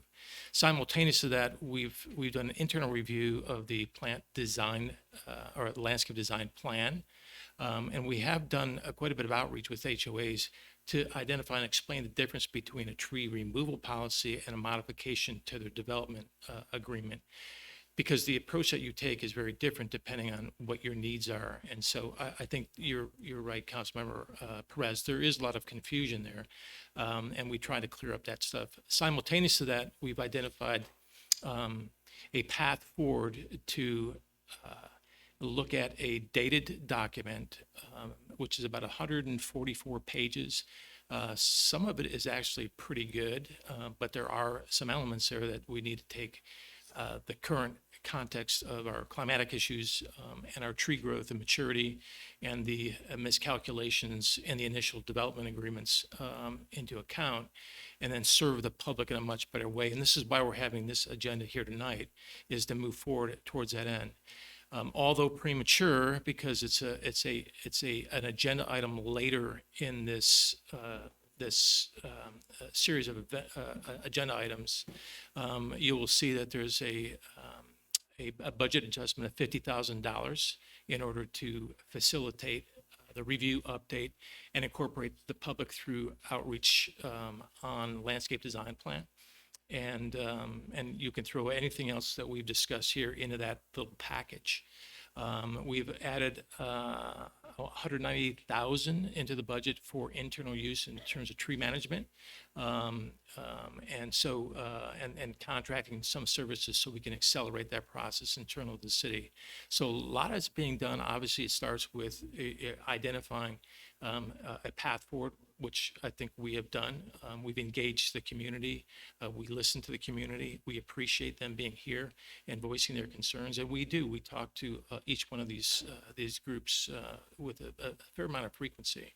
And so the next step is to have council provide direction on where to go based on the things that we've discussed already. One of the things that I think in this presentation that you met is that we will have members of the HOA as part of the development of this new policy. Am I correct? That'll be up to council, but that is the intent of Mr. Stewart's presentation. We certainly might. In any event, the policies employed to amend any of these things would require numerous public hearings with lots of public input should the public choose to engage. One more question. In the meantime, if we have a situation comes up where we have trees that are of danger to the community or to individual things, do you have a policy to be able to deal? Obviously, we want to come up with a robust policy that the community feels good with. But in the interim, what can be done? Because trees Mr. can fall Stewart at any time. pointed out that with the history of all of these HOAs, there's only been one submission and approval of a development agreement specific to landscape. So these things have been, evolving for many, many years. We will work with any HOA in order to reduce or accelerate time-critical decision with regard to their tree issues. Mayor Rollins, so I know we've had conversations many times, Mr. City Manager, but I just wanted to alert you that there were heads shaking when you were just saying.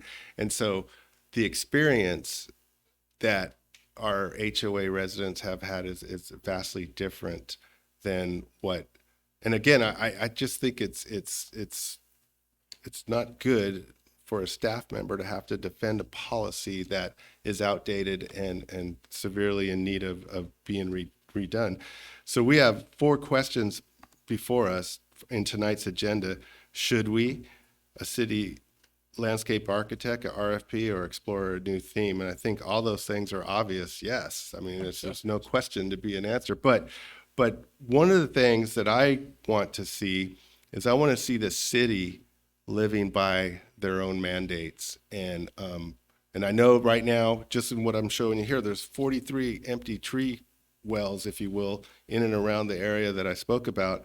And there's stumps that are deteriorating. And so I think what I've heard is that the HOA community sees a little bit of a, do as I say, not as I do type thing going on here. And so I think we need to have a 2-prong approach, like, hey, let's get our parks in order. Let's get dangerous trees identified and fully remediated, because we had this conversation before. Councilman Gama, I know you've addressed that already. And we asked Tony Stewart to define what removing a tree is, and it's not only taking the top of the tree, but the roots below, and that sometimes is much more costly. So we have 4 questions before us, and I don't know if we're going to go down one at a time or what. Tony, should we address each one? You had these 4 items. I thought it was 3, but you had 4 items that we have to discuss and approve tonight. I think it was only 3, but can you go through those and the best way for us to kind of just make a decision on those? Sure. Yeah, if you're ready to do so, I'll go ahead and take a impromptu roll call for each item separately. So the first item, and you're right, is actually 3 items. The first one, and I'll just do a yay or nay. So all in favor of should the city update the landscape design guidelines to begin with? All in favor? Aye. Okay, anybody opposed? All right, so we're going to move forward with that. Now, the second one was kind of a 2-part question, but I'm going to remember I talked about either using the city's on-call landscape architect, Mr. Broderson, or should we go out with an RFP? With the RFP, it's going to delay the process, and there's no guarantee that what the cost will be. And we have had success so far with Mr. Broderson. He's excited about the project and is willing to start quickly.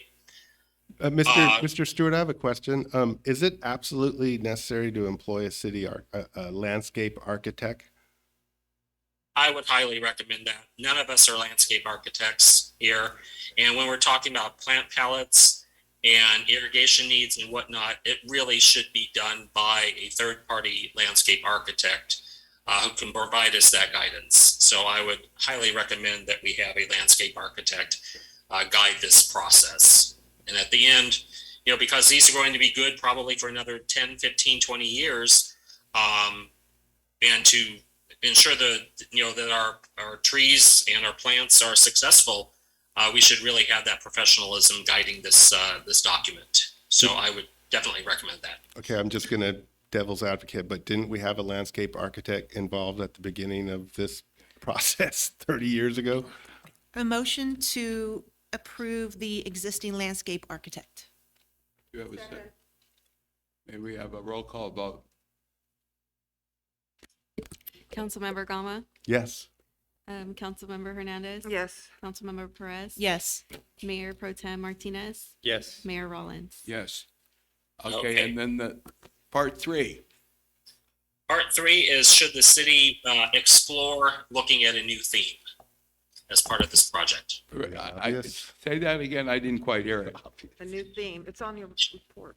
Right. So now this doesn't guarantee tonight that we're going to come up with an all-inclusive new theme or whatnot. It's just the idea of exploring one through the public, through our committee, as well as through our workshops, and let them basically determine what they'd like to see for the theme moving forward for the city. So the question for you is, should we include that within the scope of this design guidelines? I would make a motion to that. Second. Roll call vote? All in favor? Aye. All opposed? Motion carried. Okay. Okay, perfect. Then thank you all. I have the direction I need. I will get with Mr. Broderson, and hopefully at the beginning, well, definitely in September, we will come back with a specific game plan. Hopefully you will approve it at that point. Yep, come up. And we'll go ahead and get going on this project. Thank you, Mr. Stewart. Thank you all who are leaving. Thank you for coming out. Yeah, thank you. Yeah, thank you. We've heard your message loud and clear. Thank you very much. I want to thank you for pushing this forward. I do have one request. I would like us to think about really having a robust planning committee or advisory committee that includes landscapers, HOAs, homeowners, and I think that's a of great course, idea. city staff as well. I think And that's we a good could, idea. I know other cities have those, and I know other cities have volunteer landscape architects and arborists involved in some of these processes. They don't always have to be paid.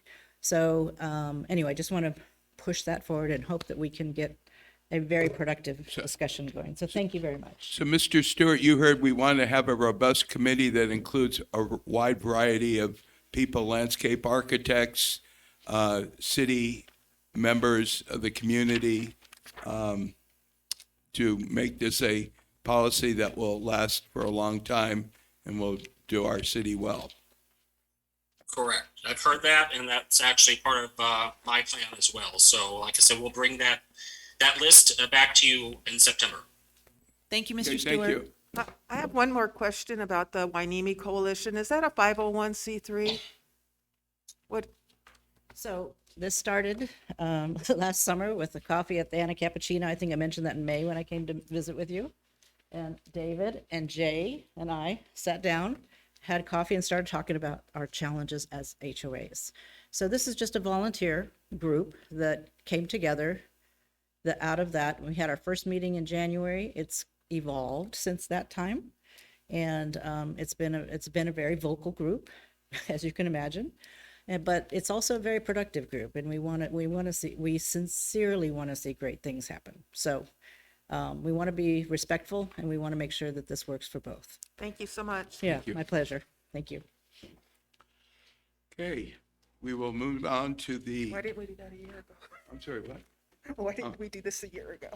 Okay, we will now move on to the consent agenda. We will consider items under the consent agenda. that will be enacted in one motion unless a councilman or council person has a request to remove an item for discussion. I'd like to request that we pull item 5 to discuss. Okay, there's a request to remove 5 to discuss. Can we now, can we have a motion to approve all but number 5?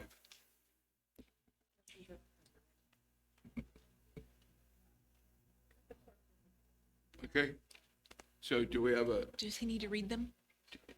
no, okay. And we motion don't- to approve all but number 5? Okay, okay, second, Second. may we have a roll call vote to remove all but number 5? All in favor? Aye. All opposed? Motion carries. Okay, so now we will move to item number 5. Yeah, I asked this to be pulled because I'm unclear as to what does it commit us to. And I understand it's vogue, it's what city are doing, signing on to this continuum of care. But how do we ensure the services are going to be there for the homeless people in our community that have been there for 2.5 years and haven't been able to get connected to services yet? I mean, there's a gentleman living in a bush on Seaview. He used to live over at the gazebo, and he's been here for 2.5 years. And is this going to help us be able to get him the treatment that he desires or may not desire, but just needs? So I'm trying to understand how does this affect the homeless population in our community? How will it benefit them? Councilmember Gama, I would love to say that by signing this MOU, it changes the game, but it technically doesn't. But it binds us to a greater and larger community of with a plan, a roadmap, and a connection to a host of multiple, 30 plus services. Their approach or their understanding or their value is that each one of these homeless issues has started by some sort of trauma. So they treat the trauma and the individual, and then they start to blend the right services to go from homeless to temporary house to full housing. And so I would love to say there is some kind of guarantee, but there really isn't. What about mental health? How does it deal with the mental health And that's issues out part there? of the trauma too. Yeah. So we sign this. Could I just add to it, though, that it does change the game in the respect that we have a place at the table now to share our concerns, to address the homeless in our community, to bring those problems to a larger a group of people who can deliver those services to our city. We have a voice, and that's why it's so important for us to be represented. And this is not new. This is not something that's vogue. This has been in place for many years now, and we're one of the last cities to join this continuum of care organization. So we're not doing it to be popular. We're doing it so that we can bring those services here to this community. And yes, everything you said is absolutely true, Councilmember Hernandez. But we have also been in close coordination with the director of the Continuum of Care, and we've been using the same services too. But you're right, having to be part of a board and part of an alliance where we can influence their roadmap and their priorities and those type of things can make a difference. Right, and that's all sounds great and wonderful, but I want a phone number that I could call and say, hey, I got this individual over here that needs help. He's willing and able, he's seeking help. And that's where I'm frustrated because I tried that before on a couple of these individuals in our town that I have frequent interaction with. And, nothing comes of it. And so I just want to be an advocate for connecting people to services because that's where the help comes. We got to get these people to services. And so I just hope that we're going to pass this resolution tonight and then we're going to put it in the back burner. And then I still need a phone number. So when I want to help somebody, I want to be able to call that number and get people help. And I would remind council that we do, and we created a position with the homeless liaison officer that he engages on a daily basis, not only those transients that are homeless, but also the service providers, and facilitates connection to those services. And I would like every to single add day. that this is not a magic carpet to solving all of our issues. It's just one more step that adds to, it doesn't cost us anything. It doesn't harm us in any way of joining this. It would actually add benefits, but you're right. It's not going to give us a magic phone number till we get that care right away, because the problem is greater than us, and there is a lack of services, there's a lack of funding, and there's a lack of people in placement. And the behavioral health organization just increased their job search to 55%, trying to fill vacancies that they can't do. So it's a big problem, but this is just one more part of the puzzle that hopefully will help get us there. We may have been the last to join, but I think we could be, like we always are, vocal and be out there trying to really bring more services to those individuals that need it, because that's the frustration for all of us. I know that we all have that frustration. And I wanted to say something, Councilman Gama. There are phone numbers and there is a process for getting assistance. We also allocated $10,000 to provide immediate shelter, overnight shelter, in cases where you have a domestic violence situation or somebody who just absolutely needs immediate assistance and shelter. So we are doing those things, and I'm sorry, but the number that you had when you were trying to reach somebody was an Oxnard number. It wasn't a county number. So we have to know who to that number call. was given to me from Nazarenko. I mean, right here in a council meeting. So, but that's part of the problem. I'm Well, glad yeah, you brought there that are- up. yeah, Is there that are numbers to we call. need to have active numbers and services so that we could encourage all of our businesses, residents, like, let's try and help these people get services. That's And what as a person who has been in discussions with all these people that are trying to bring funding and awareness and increase all the programs and add people, it's a problem, and there's a delayed reaction, but it is happening. It is working. Oxnard is online for what, like a 15-story homeless building that they're going to break ground and start building on. So all these things just have to start happening until we can have greater access to services.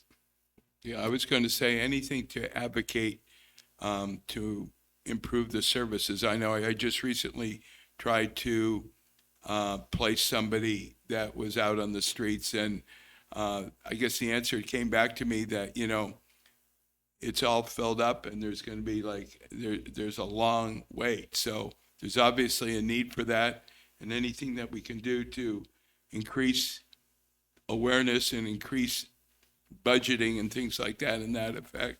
And I'm hoping that this will help out. I'd like to make a motion to approve number Can 5. I make one more comment? I guess this, I was going to share this during my final council comments, but I'll share it now because we're on topic. But last week, I gave a presentation to the homeless. It's the Home Opportunities Made Easier nonprofit workshop where cities from throughout Ventura County were represented. Tony Stewart presented. The county presented. We heard from Jennifer from the Continuum of Care. And just by being there, we were able to establish some networking. We had networking opportunities, and we were able to resolve some issues right there and then because we were present and we were there representing the city and expressing some of the needs that we had. And I was meeting all the right people who could help. So I think that's the value of being on the continuum of care is the connections that we can make, the services that we can connect to and help connect those who need it to those same services. I did put together a presentation that I'd like to share with council. I'll give it to the city clerk for the record. And it's basically a recap of what we presented, what Councilman Martinez and I presented back last year. And I just provided an update on what we've been doing since that time and explained to them our process for doing our part to support the issue around homelessness. Mayor Pro Tem Martinez. Thank you, Mayor Rollins. I just want to say that I hope that we can approve this today. I agree with Councilmember Hernandez. This is really important that we join. It was one of the recommendations that we had given council at last year's presentation that we gave. And just to double check and just to make sure my best memory is this isn't going to cost us any money, right? So I don't see why we wouldn't join. Okay. And I'll second Mayor Councilmember Gama's. And I had, before I can make a comment on the second, who would you have representing on this continuum of care? What is your thoughts now that if we approve this, who would represent our interests? My recommendation would be, city manager, then our homeless liaison officer, and then one of the two councils that took the homeless issue and did research and provided a brief to council in the recent past. Okay. That would be my recommendation. Okay, so there's a motion and a second. Can we have a roll call vote? All in favor? Aye. All opposed? Motion carried. Okay. Pardon me? Roll call votes are Alrighty, we just move this right along. Okay. So now we will move on to, Approving the rest of the consent calendar agenda? I think we already did that. So now we approve that, so we. Yes, now you're in Okay, the so public public hearing. We have an approval of the coastal development permit of Bubbling Springs Natural Channel Vegetation Removal Project. The public hearing is now open at 8:32. Do any members of the city council have any conflicts to disclose? Madam Clerk, do you have proof of publication as required by law? Yes. And do you have a complete file of reports and exhibits? Yes. Will staff now present the report, which Mr. Cable? Great. Good evening, Mayor, members of the council, staff, and the general public at home and here. My name is Charles Cable. I'm the principal engineer for the city of Port Hueneme. Today, we are here before you to seek approval of a coastal development permit for the Bubbling Springs Natural Channel Vegetation Removal Project. Today, we have Jerry Hiddleman from Rincon Consultants here to present on this item. Thank you, Charles, Mayor Pro Tem and council and the public. This project is the Bubbling Springs Natural Channel project. It spans approximately 1.75 miles through the city of Port Hueneme. Starts at Bard Road within the Bubbling Springs Recreation Greenbelt and extends to the J Street Drain Pump Station. And it now serves as an unlined drainage channel. This figure shows the full extent of the northern part and the southern extent of the project. And it goes all the way through the city to the ocean, and as you'll see, part of it is in the coastal zone. Channel right now is heavily overgrown with non-native vegetation, primarily consisting of cattails and bulrushes. And this vegetation reaches a height of 10 feet, and density spans the full width of the channel in some cases. And it limits, as you probably know, conveyance and capacity and the ability to contain floods currently.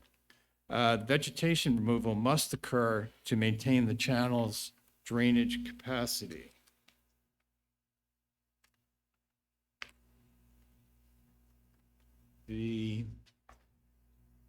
Now, in order to restore the channel, overgrowth will be removed with mechanized equipment, as you see a backhoe, specifically a backhoe, hand equipment for areas inaccessible to mechanical removal. The initial removal process will clear built-up overgrowth. Removal process over the following years will maintain vegetation to avoid future congestion. And the removal will occur on an as-needed basis, approximately 40 workdays each year, when no flowing water is present, majority of the channel is dry. So this is basically the period between September 15th and December 31st of any given year. And that's also specified, as you'll see, by the California Fish and Wildlife Agency. Here's some examples of the overgrowth I'm sure you're familiar with: bulrushes, cattails, and other vegetation in the channel. Should point out that no trees will be removed with this project. And we did do an environmental review, which I believe you heard at your June 6th meeting last month. And in the meantime, we did get a California Department of Fish and Game, Fish and Wildlife processing. They processed a final stream bed alteration agreement. Now, in this agreement, they're requiring that approximately 1/3 of the vegetation in the stream be removed each year. And the full extent of the stream is about 6-7 acres of vegetation. So that would be about 2.23 acres removed per year. Now, approximately 10.2 acres of the channel's southern boundary, as I pointed out, is located within the coastal zone. And this permit approval is required to show the project follows the city's local coastal program and conforms with the California Coastal Act policies.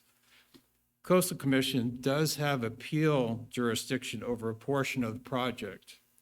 I should point out that staff has met with the coastal staff, so we're confident that they're familiar with the project, they're aware of it, and we're hoping that they will not appeal it. They're in conformance with all issues that were brought up at this time.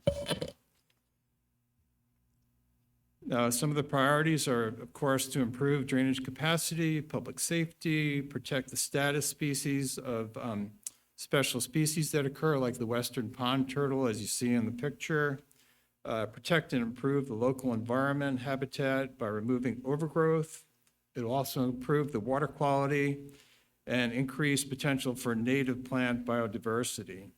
The primary strategic pillars of the project are to be safe, secure, and a beautiful community overall for the Bubbling Springs corridor.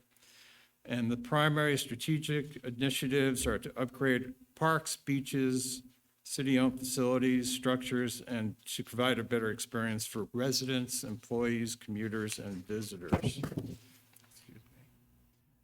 Conditions of approval that you see in the resolution, I'll just highlight those, include best management practices to avoid and minimize potential impacts to biological resources. If there's any archaeological or paleontological resources encountered, those will be taken care of. And reduce greenhouse gas emissions by using electric removal techniques when possible. It also includes a condition to maintain public access to the parks and to the coastal areas. At this point, I'll hand it back over to Charles, who will give the staff recommendation. Thank you, Jerry.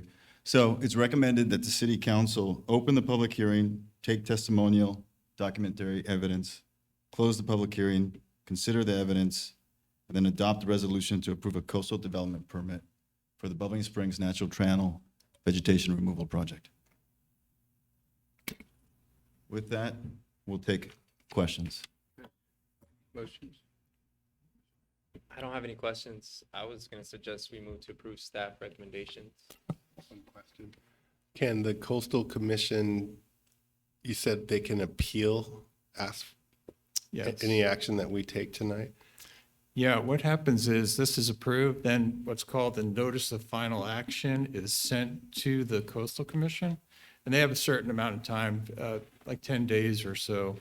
Sometimes they take up to 30 days to decide whether to appeal it or not. And if it is appealed, then it goes to the State Coastal Commission and will delay the project. So can they issue a statement saying we're not appealing it, or do we have to wait for 30 days to go by? They would issue a statement. I'm just saying they're kind of overwhelmed now, so I've noticed they're taking a little bit longer to get back on. But in the terms of priorities, this seems like a pretty low-level project. So have we had communications with them? Because we've been waiting a very long time to get going on this, and you could walk on water in many places on Bubbling Springs. So I just want to see this project get going. So I'd like to make a motion to approve. So I do have a comment and a question, even though I would support the motion. I just have a question. What reasons would they appeal? They would appeal if they felt that the project would prohibit access to the coast or to Bubbling Springs or to parks. So we put a condition of approval to make sure that there was public access to all the key areas. So you bring up a lot of good points as to why this needs to be done, and there's one thing, I don't know if it would help in the process. There's another element that is not being considered as a safety issue. This area is frequented by community members in the evening, and our police can't see. I know this for a fact because my husband is a police officer.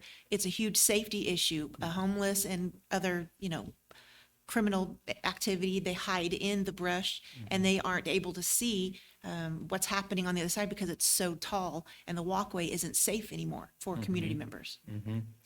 Great.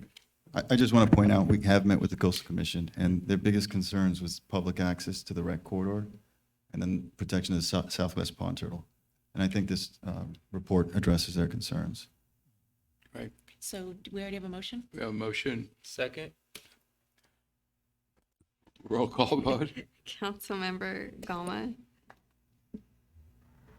Yes. Mayor Pro Tem Martinez, Yes. Councilmember Hernandez. Yes. Councilmember Perez. Yes. And Mayor Rollins. Yes. Okay, thank you for your report. We're looking forward to it. It's long waiting, and thanks for all the work that you've done to kind of do this. Nothing's ever easy to take. We're going to move on. Thank you to very much. Number 12. Oh, yeah, that's right. You're going to close the public hearing. With no further discussion, we will close the public hearing. The time being 8:42. We have before us a recommendation to adopt a resolution granting approval. Well, we just did that. Coastal, I think we already did that before. So, Mayor Rollins? Yes. May we recess for like 5-minute break, if it's okay with the council? okay, let's do it.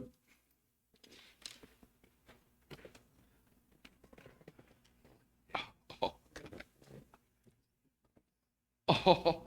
What happened? Were you guys good? I'm at a break.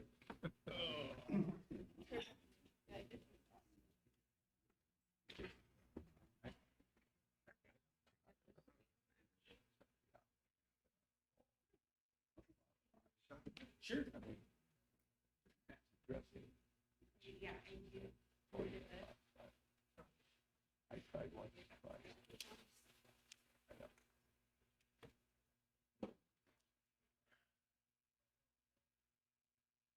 Halfway there.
Coastal. But, or palm tree. You guys don't mind if I take this and give it to Officer Magana? I would like to do it. Is he working now? Oh. We should go down there, yeah. Okay. Yeah. The one that got an award. Yeah, you said that. Okay, so let us move on with we're gonna move on with the agenda. It's 8:48, if that means anything. And number 13 is, or number 12 is 2022 Annual Hueneme Hero Award. And the presentation will be given by Mr. Peretz. Good evening, Mayor, Council, members of the public. Item number 12 is indeed pertaining to an application to honor Jason Johnson as the 2022 Hueneme Hero Award recipient. The application to honor Mr. Johnson was submitted by Mr. Stephen Gama, who is here tonight. I'll keep my comments brief so the applicant can provide some color commentary about the main purpose for the application. I will note that Jason has over 20 years of experience contributing to our beach, both in a seasonal and now full-time capacity. He's also an EMT who has contributed to the training of hundreds of people in life-saving techniques and is really amazing in his efforts to overcome a life-changing injury.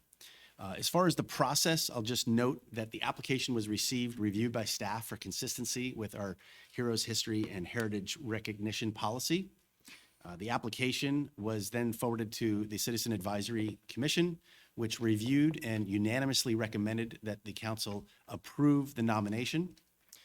And with that, I will turn it over to the individual who submitted the nomination. Thank you, Charles. You know, you don't have to look far in our community to find a hero. And there's a number of people out there that deserve to be recognized. And Jason Johnson exemplifies the whole ideal of recognizing and identifying a hero in our community. Jason Johnson was a lifeguard for us for over 20 years. A surfer, a local. He graduated out of the junior lifeguard program. He provides CPR training and others training for people who are interested in being a first responder. He was an ambulance driver for many years. And I couldn't be more proud of Jason and this city for that matter. Jason was super excited. I think there was about 22 candidates to be the Ocean Lifeguard Supervisor. Is that correct? And Jason was selected as the best candidate, and he was offered the job. And we're super excited for him to start.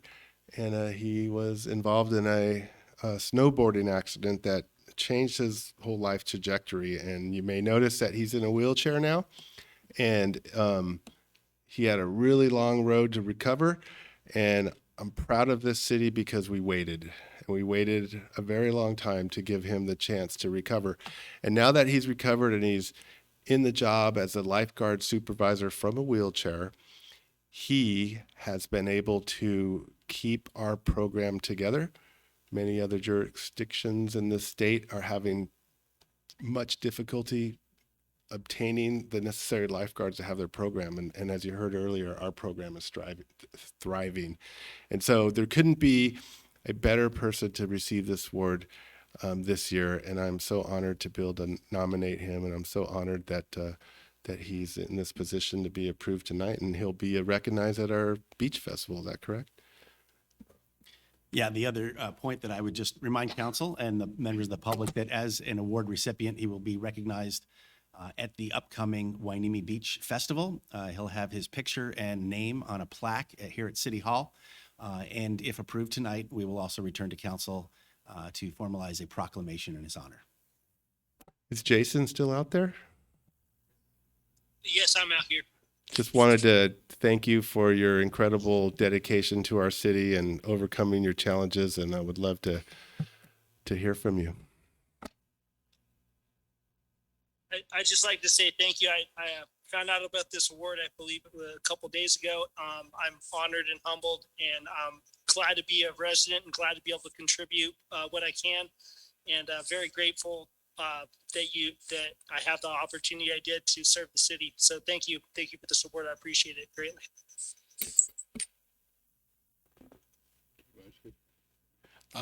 Yeah, Jason, I just want to say, since I've gotten to know you, and even your most recent presentation tonight, you're a progressive, can-do attitude.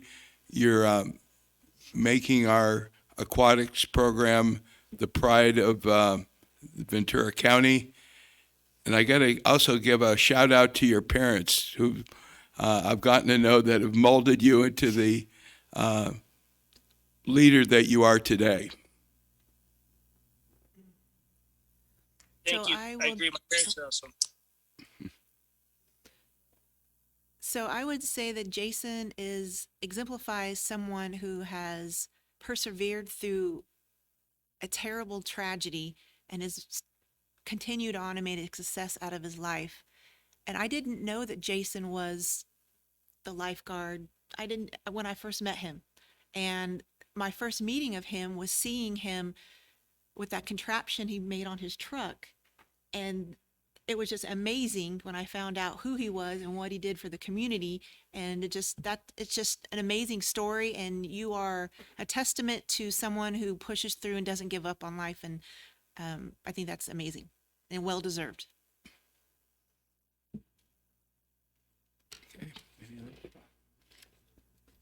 I just want to say congratulations, Jason. You are our hero. Thank you very much.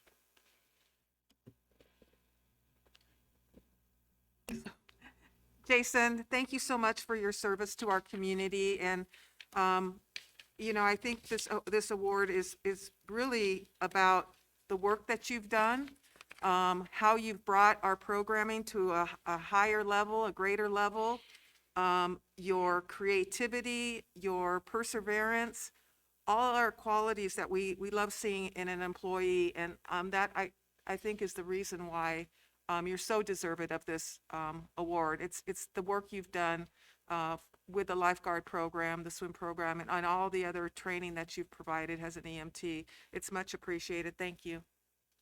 Okay. Well, thank you, Jason. We will move on to our next agenda item. Oh, pardon me? Move to approve the application. I thought we already did. Second. All in favor? Aye. All opposed? Motion carries. I like this new voting method here. Okay. Now, moving on to number 13, amendment for the fiscal year 2022-23 adopted budget to be given by Ms. Acero, our finance director. Thank you. Good evening, City Council staff, Mayor Pro Tem. Tonight I have the privilege to go over a couple of the budget adjustments to the fiscal year 23 budget. So I'm going to go through a couple of highlights here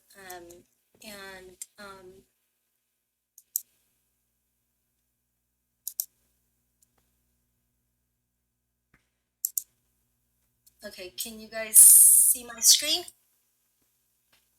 Yes. Okay, awesome. Thank you. So again, this is, before I get started with the slides, this is the 22-23 fiscal year, which was actually adopted by council. So we have an approved budget.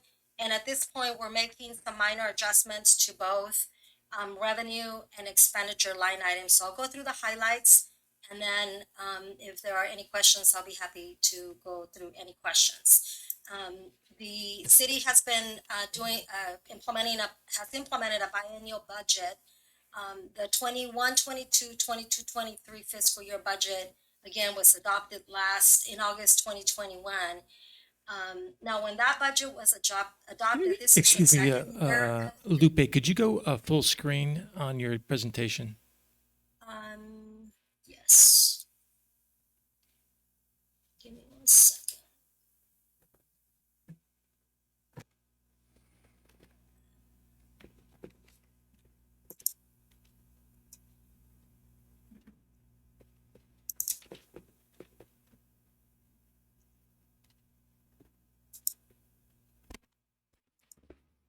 Lupe, it's the top left. Mhm. Top left where the little circle is to the right has a little projector presentation. I'm sorry, top left. Mhm.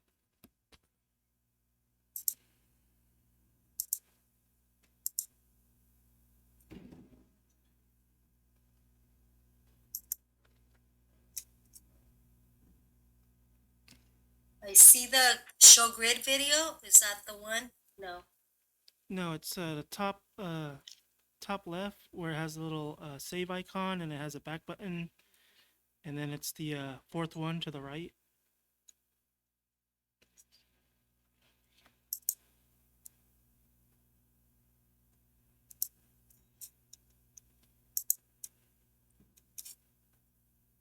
Okay.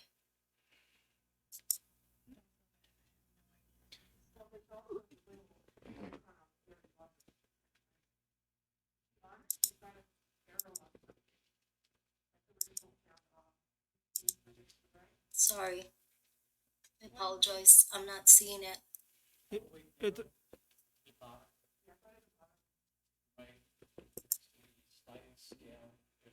I'm not seeing it, Curtis. Under apps, I see mute, stop video, security. No, participant. it's gonna be on your PowerPoint presentation. On the PowerPoint presentation, on the bottom right, where it's got the little slider and it says 82%, right directly to the left of that, there's a little, what looks like a little box with a stand.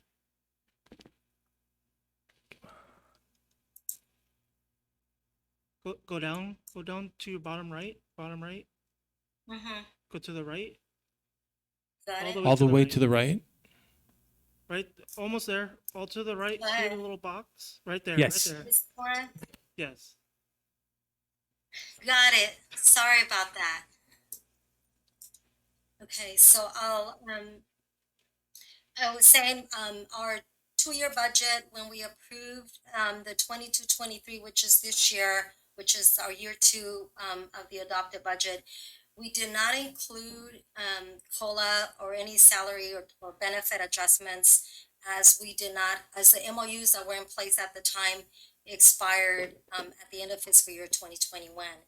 And so basically the salaries and benefits in that budget year and this year 2 equal the 21-22 salaries and benefits. And tonight, what I'm going to present is the adjustments to the adopted budget as they relate to operating and maintenance expenses. And not, again, I don't have at this point salary adjustments as the MOUs have not been finalized. And so those numbers will be brought to council at a later time. In regards to the operating expenses, we are including, staff is recommending appropriations for new items that were not included when the budget was adopted.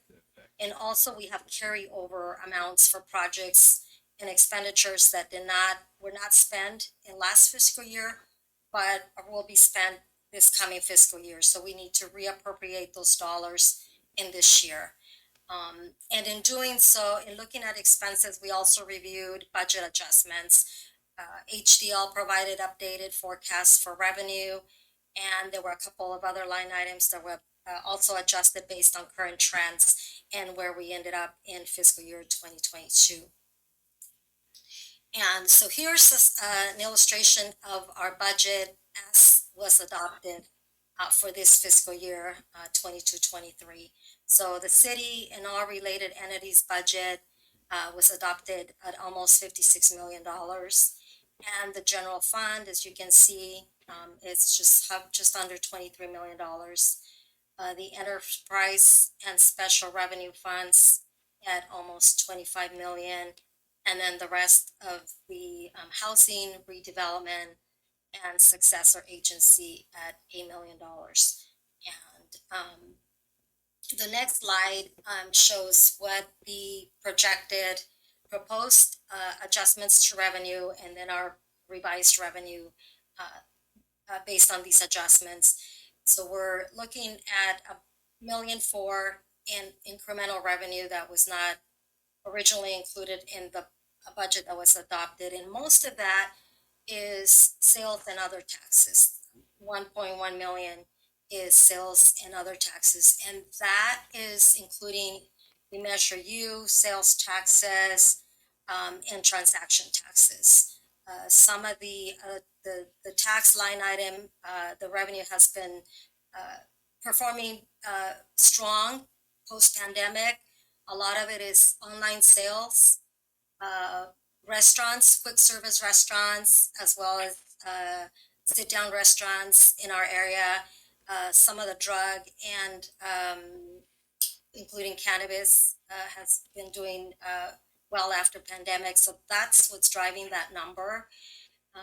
And then some of the other line items down below, the use of money and properties, that's primarily the incremental revenue that the port is projecting to receive, or our portion of that revenue,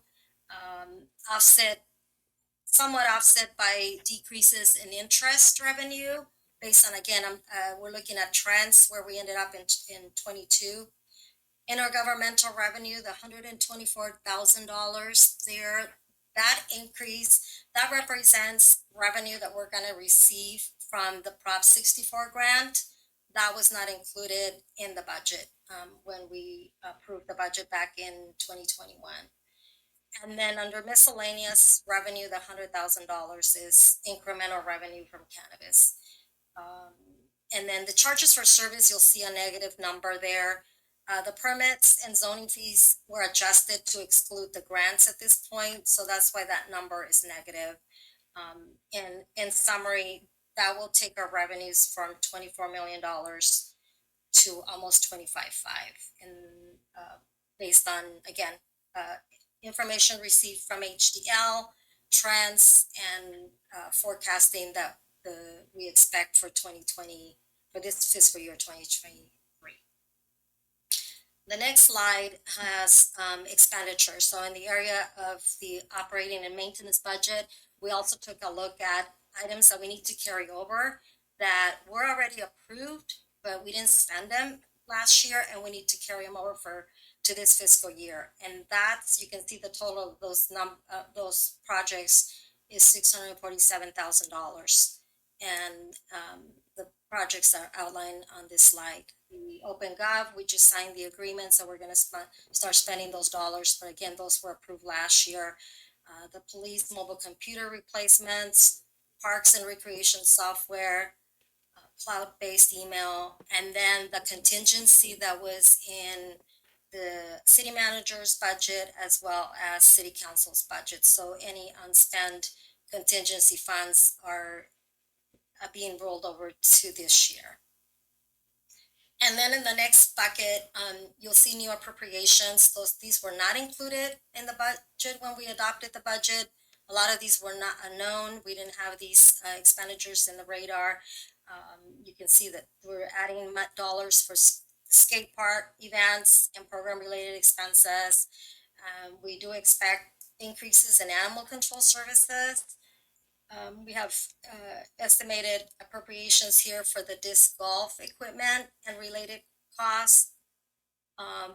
Care program expenses, $100,000. That came in higher than what we had in the budget. So we're including an additional appropriation of $100,000 for care program expenses. And that's the cost to the city for residents who receive discounts on their utility bills.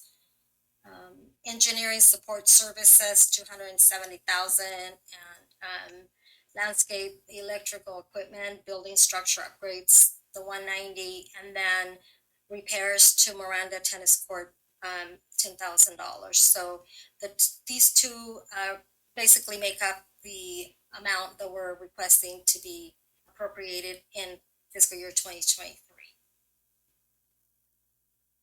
And again, I just want to restate that this is one component of the budget. One of the reasons that we wanted to bring it to council now is because staff wants to get started on some of these projects. And we did not want to wait until when we reconvene in September. But there is a piece missing, which is obviously the salaries and benefits, which once the MOU agreements are finalized, I will be bringing before council the full operating budget, including salaries, benefits, and any other components that impact the salaries and benefits. And that will include the schedule of fund balances, because that's important to carry all through the fund balance. At this point, I don't have all the components, and that's the reason I didn't include the fund balance. Some of the other items I wanted to talk about that we've been working on, and also we're going to be bringing to council after we reconvene back in September and October, are the 2022-23 capital improvement budget, as well as any rollovers from 21-22. So any projects, capital projects that were already approved but didn't get spent in last fiscal year, we're going to roll them over to this year. And so that piece of the budget will be presented to council at a later time. We've been working on fiscal policies. That's part of the strategic focus. And that includes all fiscal policies, including reserves, debt management, investment, and those will also be presented to council at a future date. And that will include, we've been working with GovInvest on pension forecasting, and we've been we've been running some scenarios. We're still in communication with GovInvest to generate an actionable analysis that we can present to council to manage pension liabilities over the long term. And so those are the critical components that we have been working on. And again, just to summarize, the full operating budget will be presented back to council with schedule of fund balances either in September or early October once the agreements are all finalized. Are there any questions that I can answer? I just had one. Could you go back to the different, you had two big line items a while back. One was 270,000 and one was 100. Could you just describe, oh yeah, there they are. Can you describe a little bit what makes up engineer support services, the 270,000, what that might be for? Sure. The engineering services. What did I do?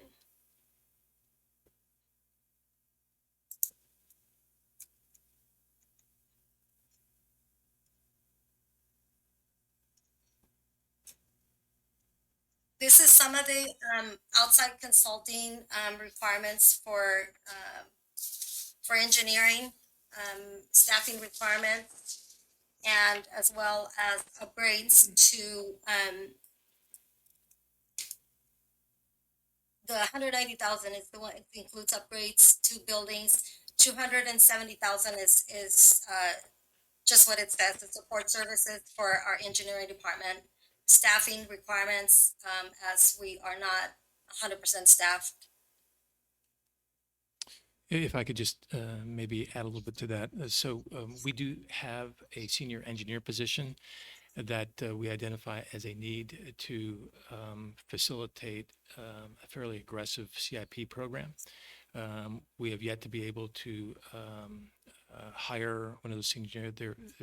It's like lifeguards.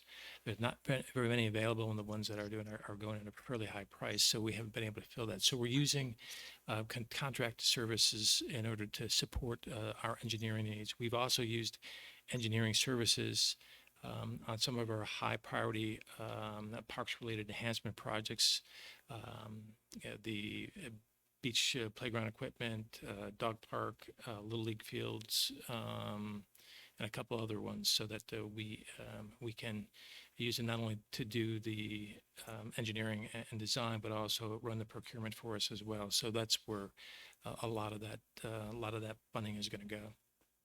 Okay. On landscaping, with some of the needs that are unfulfilled in the landscape requirements, we're going to contract for some of those services. And so we've identified a sizable amount of that $190,000 to support unfilled landscaping maintenance needs. Okay, thank you. So on the landscape issue, you know, we talked about landscape tonight, and I'm trying to get a feel for the cost to the city to deal with tree issues similar to what the HOA homeowners are dealing with. And, you know, I kind of look around and I mean, like I just told you, like there's 42 tree slots there and stuff, but are we talking hundreds and thousands of dollars, or what are we looking at in terms of really taking on the landscape issues in our city, removing tree stumps, replanting, and getting all that? I mean, because it looks like a lot. Yeah, and like a lot of maintenance that has been delayed or not considered, Or not done. or not fulfilled. Obviously, the cost of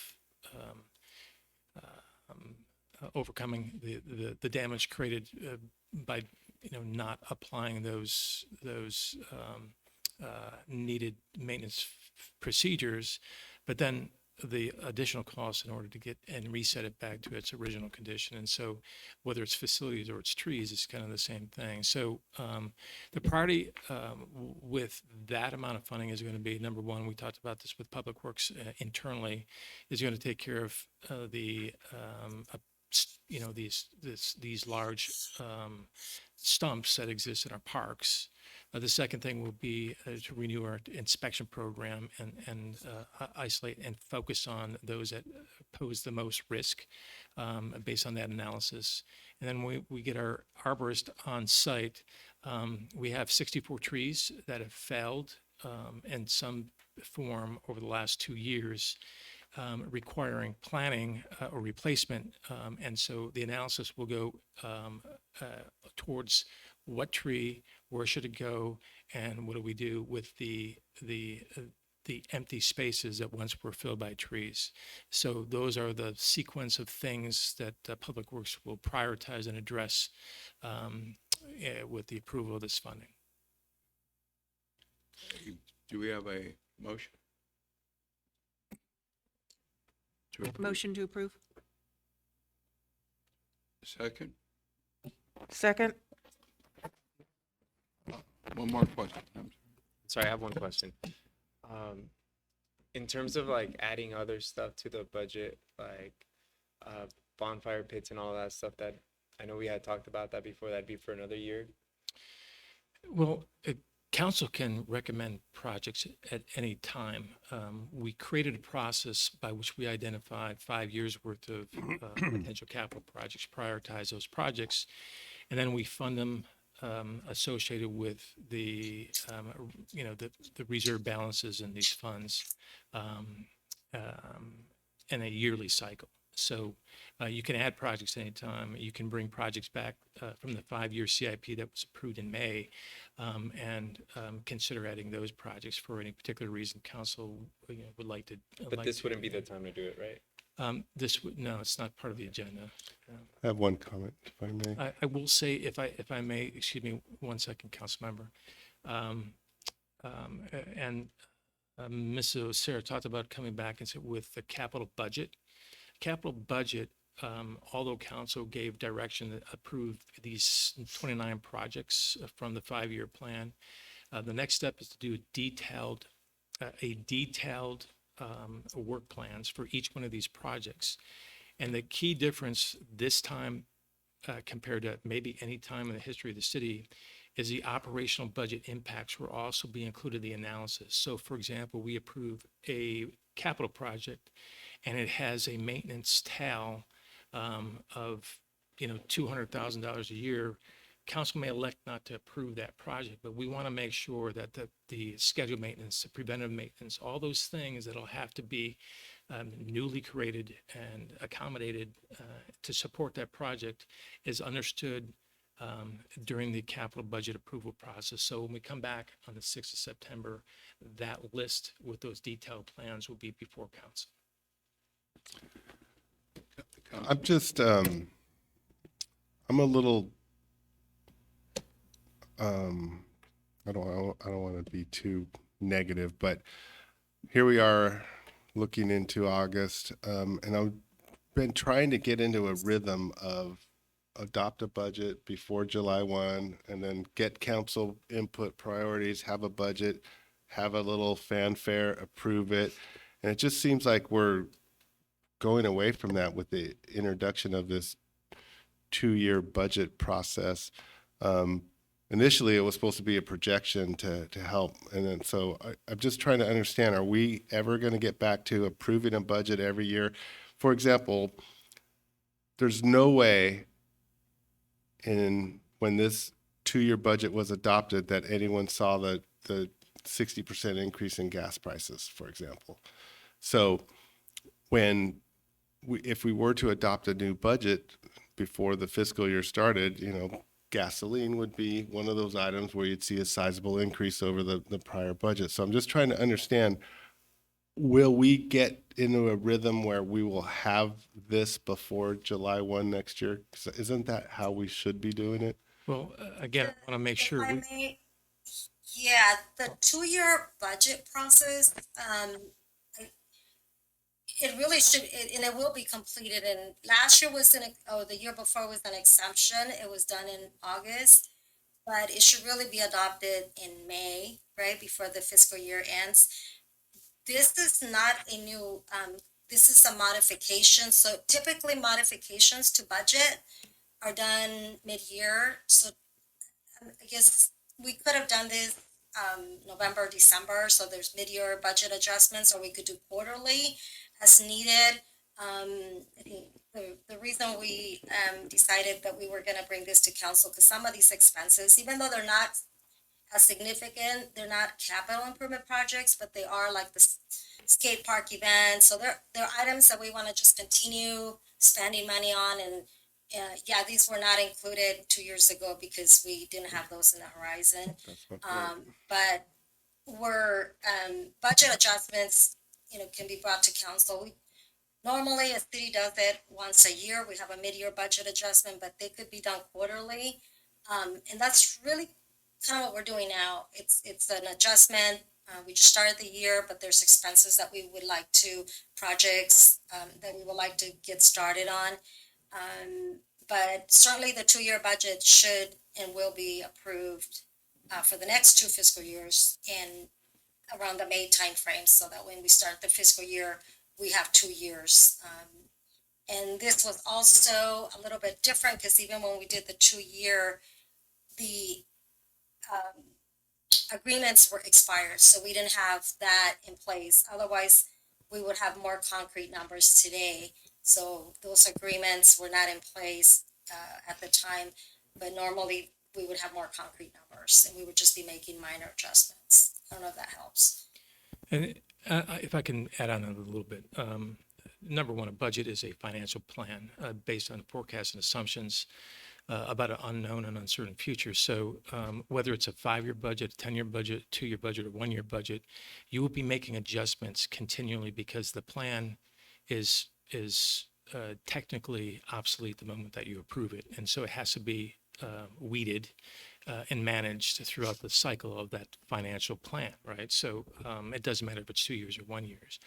I'm not adverse to 1 year, but there's a couple things that we've done over the past year and a half, including accelerating our audit process, doing a comprehensive sweep of all the processes.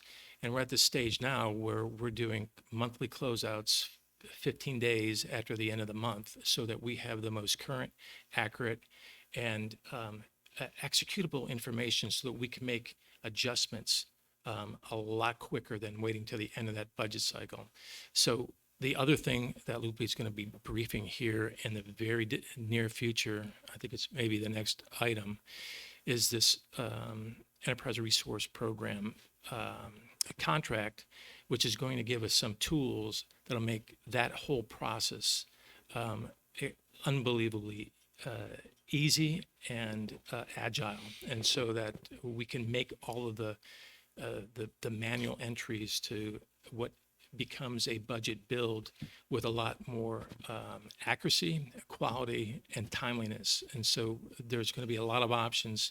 However, council looks to look at how we manage our budgets in the future, with the process improvement part of it, which is done, the training part of it, which is done, the financial acumen amongst divisions and departments, and then this new program that Lupe will talk about very soon.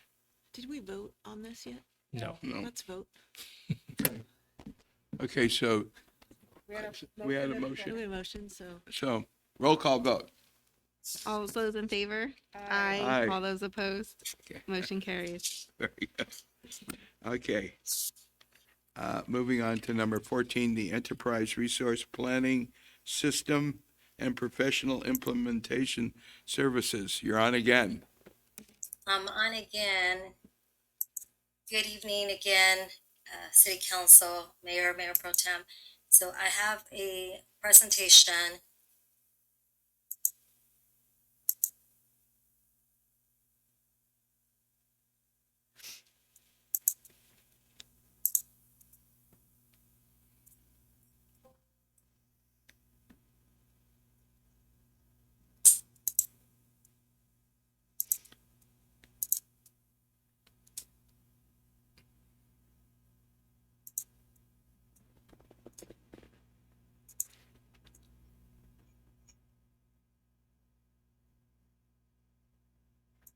Can everybody see the screen now? We see the correct screen, but on that screen, it looks different. Lupe, Oh, it Curtis does? has it up if you just want to allow him to. That'd be great.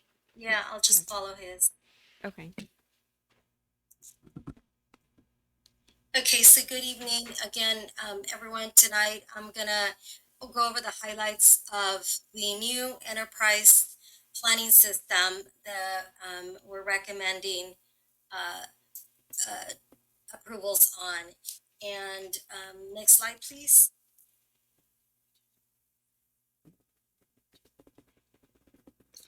So where we are today, as we've talked about before in previous council meetings and presentations, we're using an outdated system, HTE, that really relies on old technology and is just very time consuming to use and is very tough to manage the current business requirements.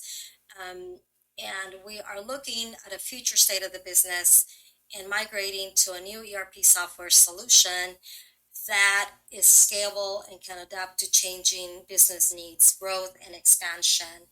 And just to provide a little bit of background, so the city issued an RFP for a new ERP system back in March. We received 3 responses from 3 different vendors. We had a committee that was made up of finance, IT, and our outside consultant, Third Wave, who went through and scored all of the responses that we received. And we had a very comprehensive set of criteria to score these responses to ensure that we were selecting the right vendor for the city. And if you can go to the next slide, please. Based on the scoring, the staff is proposing Tyler Technologies to provide the city with an ERP system. And as you can see, some of the bullet points here, Tyler is the industry leader for local government, including municipalities.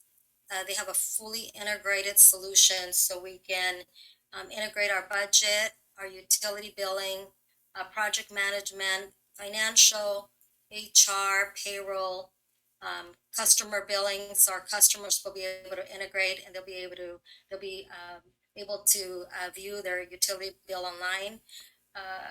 It has accessibility and transparency, so it's very easy to use. It has dashboards, reporting, and hundreds of reports that are designated for quick and standard data views, so as well as customized reports. And one of the critical items that the pieces that we were looking at in selecting a vendor was experience in California. specifically experience with CalPERS and California laws and regulations, which Tyler Technologies has. There are many cities similar to Port Hueneme who are using Tyler at the moment. And so for those reasons, the city staff were proposing Tyler Technologies as our vendor for the ERP system. Next slide, please.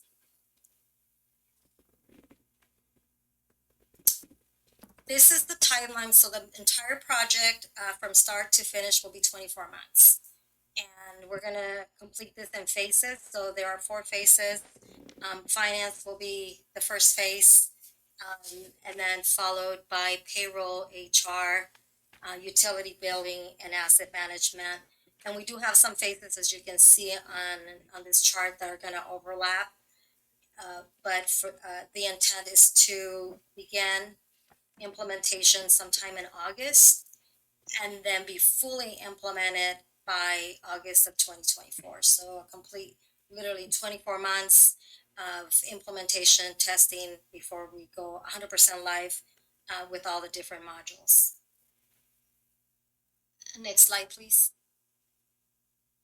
And here are the projected costs from that were provided. We're still in negotiations, so I wanted to just point that out. We haven't finalized the contract agreement and the statement of work, but we're very near getting to finalizing those pieces.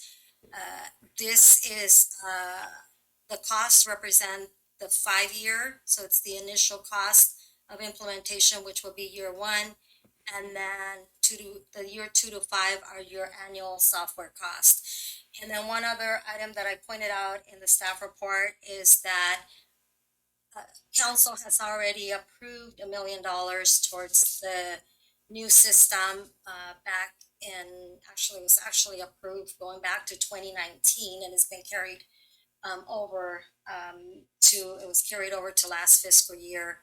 And so that would basically cover the costs for fiscal year 22-23.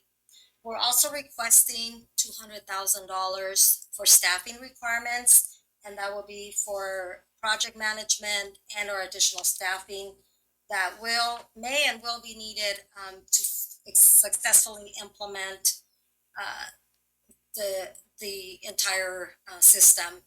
Tyler is recommending on average, based on their recommendation, about a 1.3 full-time equivalent for each phase. That's an average.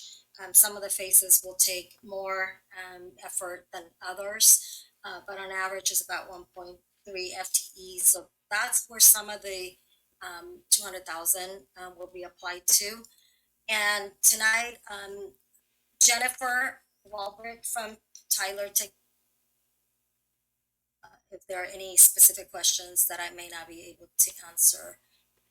So with that, I think that's the next slide is just questions if anybody has, I'd be happy to answer any questions. And or like I mentioned, Jennifer is on as well, and she can address any questions. Councilman Martinez.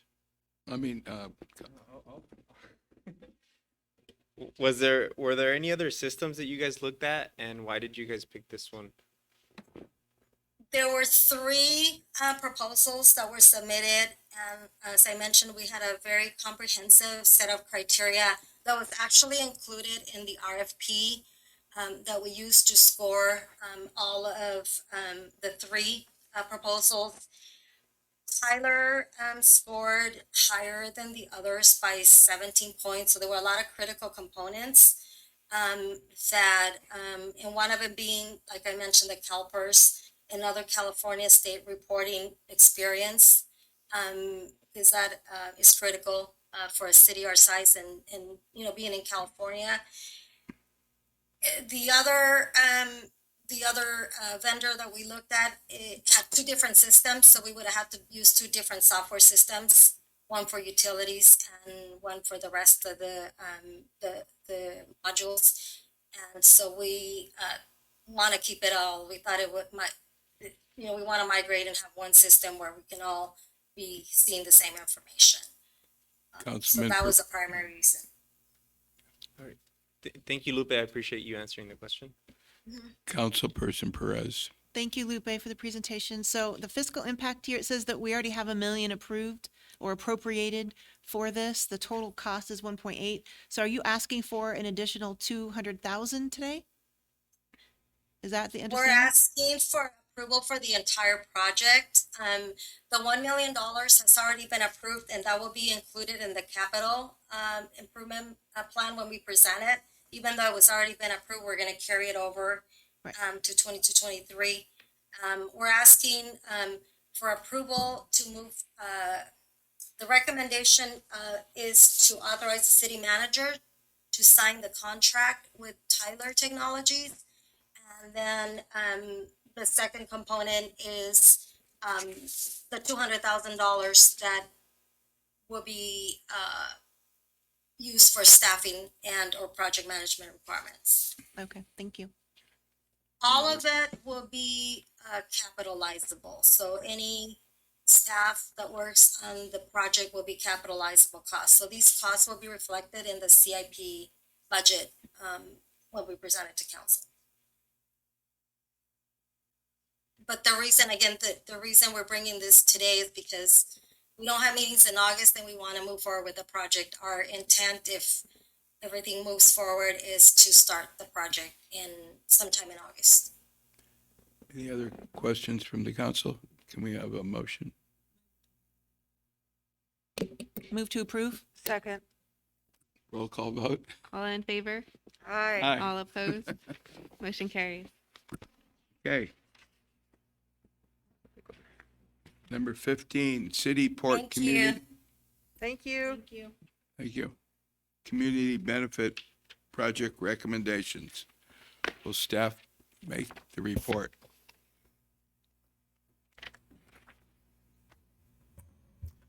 Good evening once again, Mayor and council members, members of the public.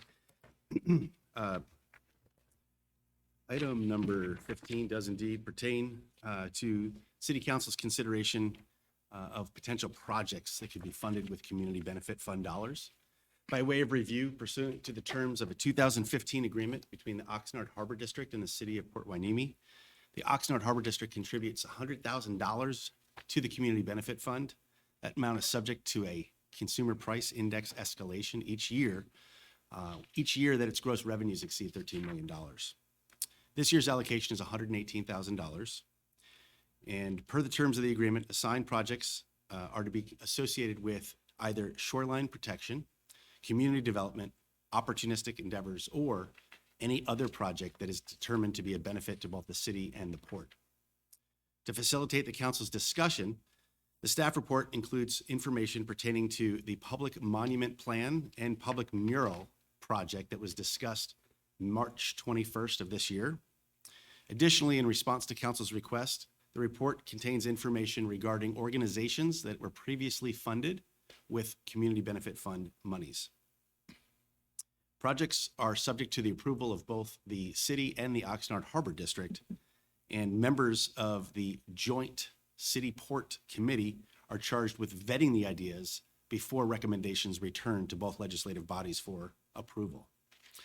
Tonight's discussion affords council members the opportunity to review projects, introduce projects, and provide input to the council members that are assigned to the joint committee. City manager and I are available for any questions to facilitate your discussion about potential projects.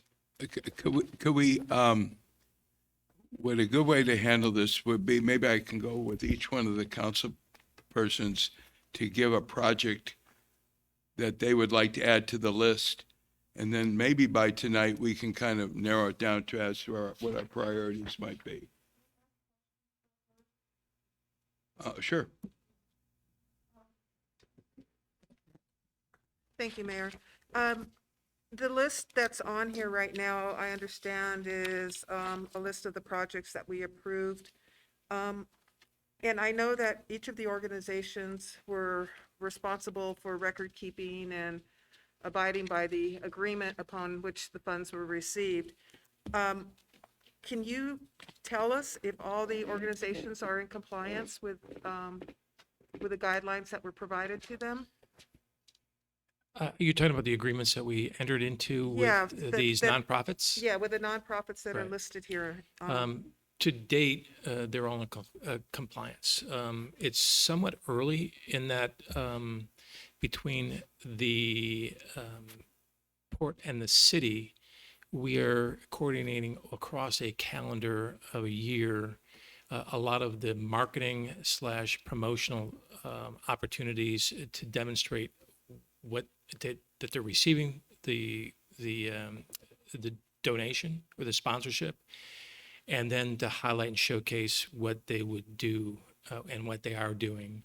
Each of them are required to come back to both the commission and the city and describe exactly how they use those funds to advance their nonprofit. So it's early, it's somewhat early. They still have time left to do that, but there should be several opportunities for I guess it's PR, if for lack of a better word, where the city and the commission do a promotional opportunity to demonstrate what they're doing with the funds. So the port, they have a fairly robust marketing team, and they're in charge of setting all that up and creating the calendar. Okay, I have one more question. On this list, we have the Children's Workshop. Is that a city-sponsored program? Where we gave them $5,000 for art classes for Hueneme youth at schools. Where did that money go to? What organization did that money go to? I don't have the data in front of me, but all of these projects are approved by both the port and the city. So Yeah, I just wanted to know if we are going to consider funding them again. I'd like to know who we're funding. right. And the For each same- one of these agreements, I'll have to look through my agreement list. If we didn't start doing the agreements until the last round of sponsorships, which occurred in December of last year. Agreement didn't exist prior to that time. So the only nonprofits that have agreements are the most recently approved, and that will be our standard, going forward. I mean, I'll have to give that answer back to council. Yeah, because in most cases on this list, you identify the organization that the money is going to, but I was just wondering who's the money going to for the Children's Workshop, and who does the money go to for the caregivers? Assist Elderly in Hueneme. Was there an organization behind that? I don't. There is, and we'll follow up with the council to provide Okay. specific information. Both of those organizations and the proposed funding were initiated by the port. So they were approved by both bodies, but the recommendation came from the port on both of those. And we can get additional information about which specific organizations were targeted. Okay, so the port's spending that money. Well, again, the amount of money is approved by both agencies. Right. Yeah, I get that. Both agencies had the opportunity to contribute project suggestions. These two that you mentioned were initiated by the port, but they were approved, and the $100,000 that was in the community benefit fund for that particular year, these funds came from that pot of money. So I understand. I the understand city that. issues the check.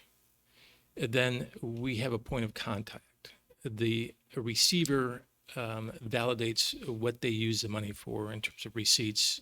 I just want to yeah. know who's on the Right. receiving end. And that's then all. we validate that information, and then we submit a reimbursement out of the community benefit fund. Okay. Yeah. All right, thank you.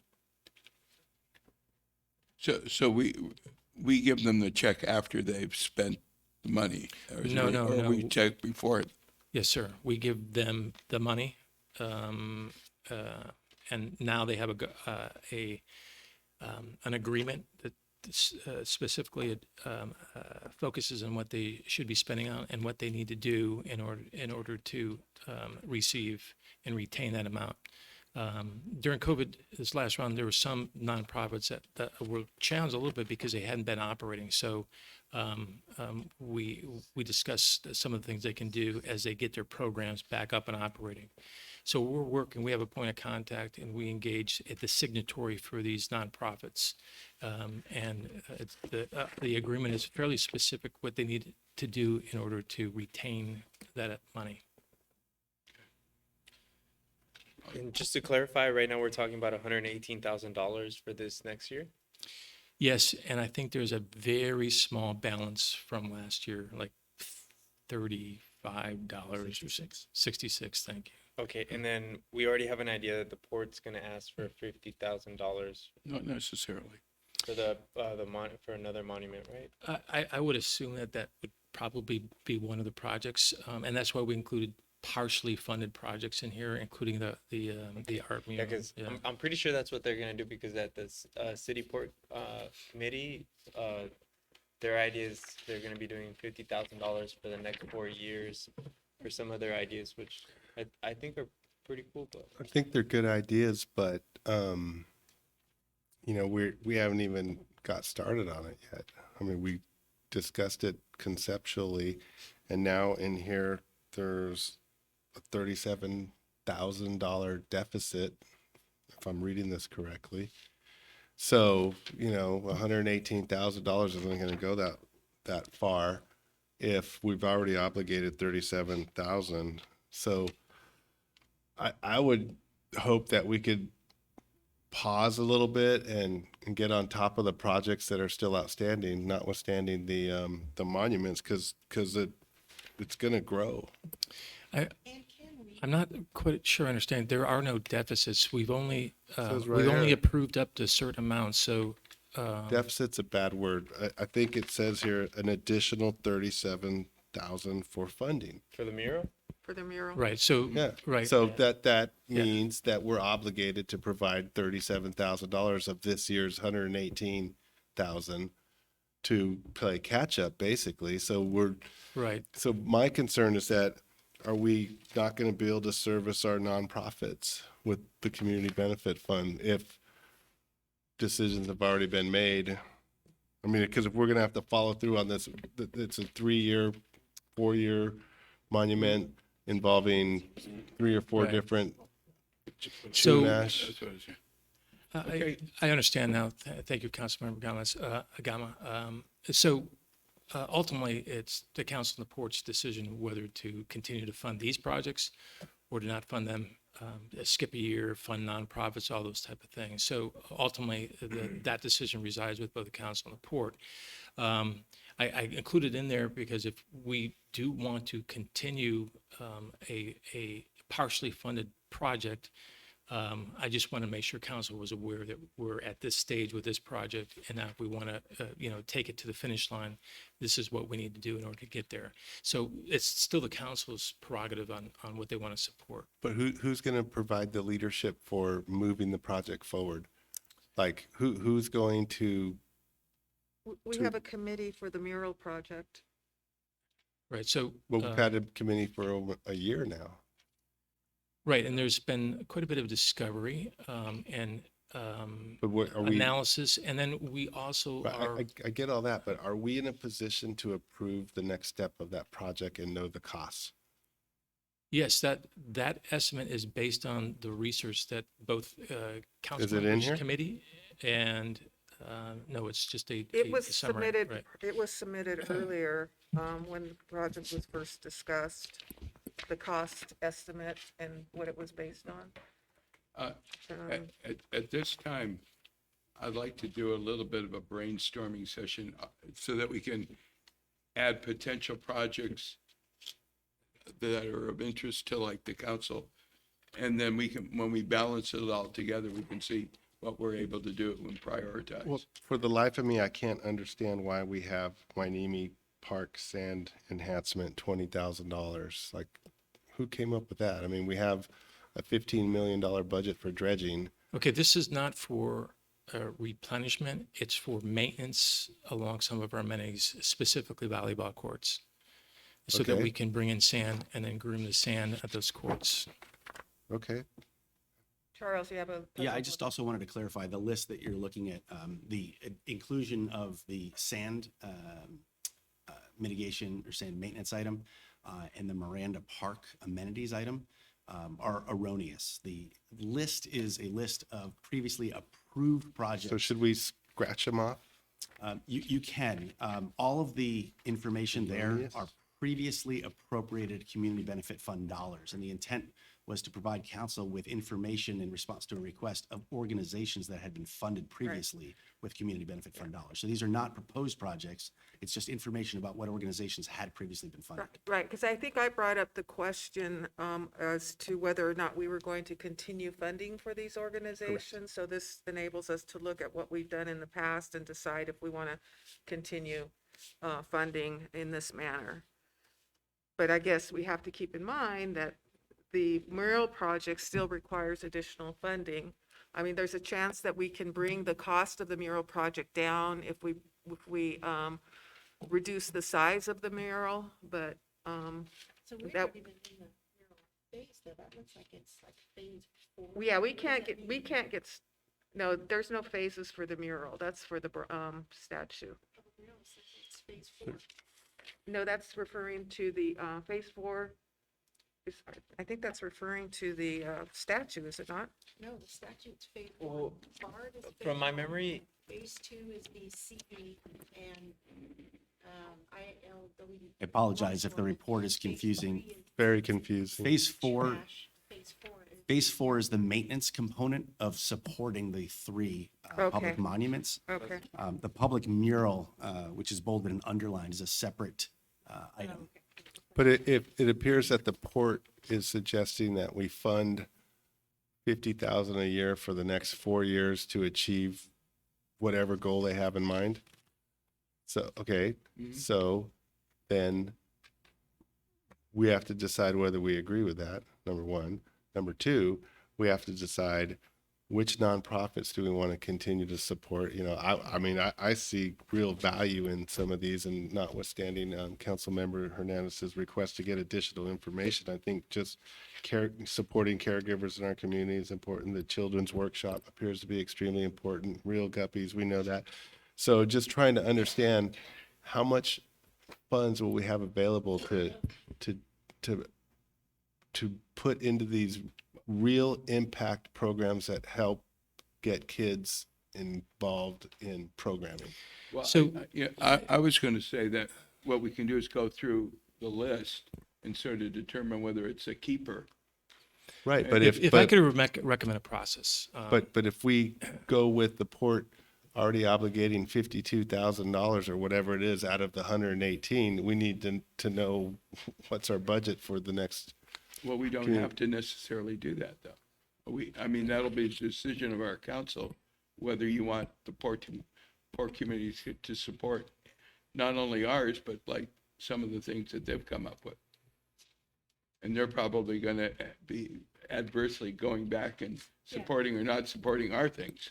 yeah, if I may, I don't know if this is a good number for us to kind of think about, maybe 68,000, because I know that they're gonna be really adamant about those $50,000, because I know that's something that they really want. So, Yeah, it's not that they do really want it, and they've wanted it for a long, long time, and it was approved by earlier council action. So. But I think as we go on, like the 50,000 was for like monument number 1.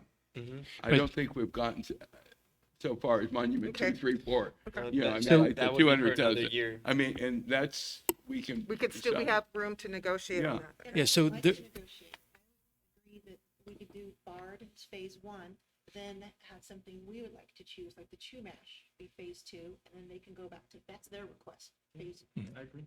This Yeah. is phase 3. So I think we should switch phase 2 and phase 3, just to give us each something that we're agreeing to every time. And then, well, as years go on, we don't necessarily have to approve a monument a year either, you know. I mean, we Right, can- right.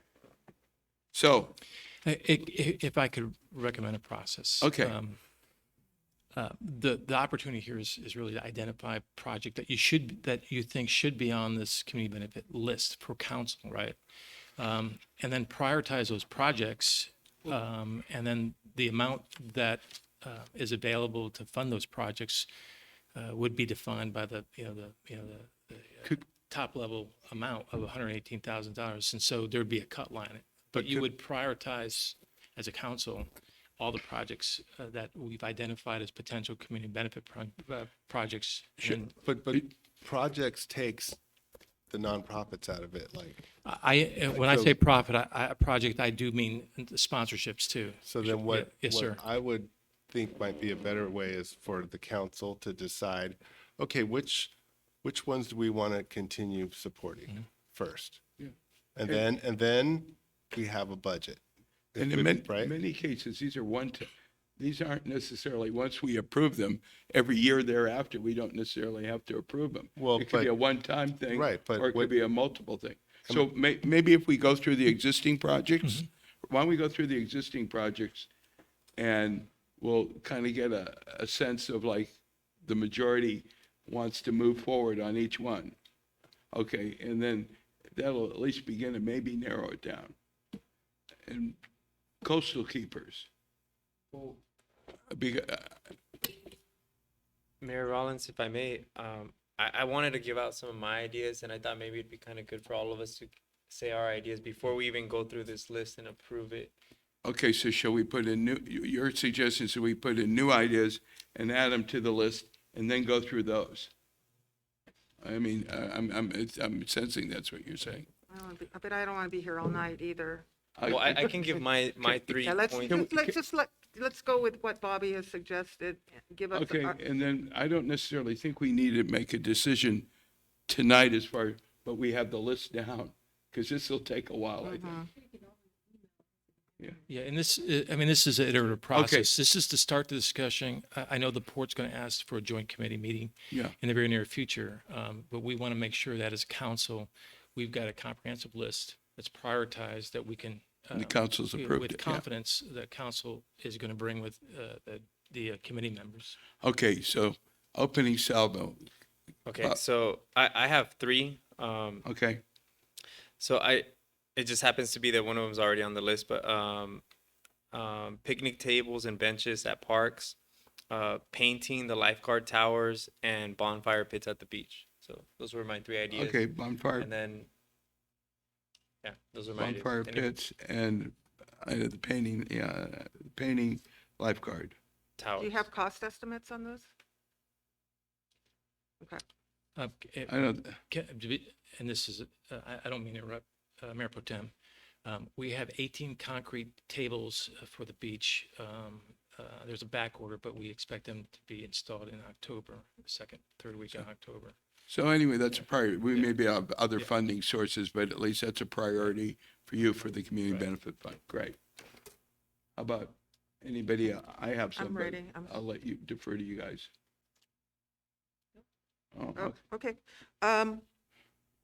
I'd like to continue funding for Inlaket, Real Guppy Outdoors, the Police Explorers, Cat's Cradle.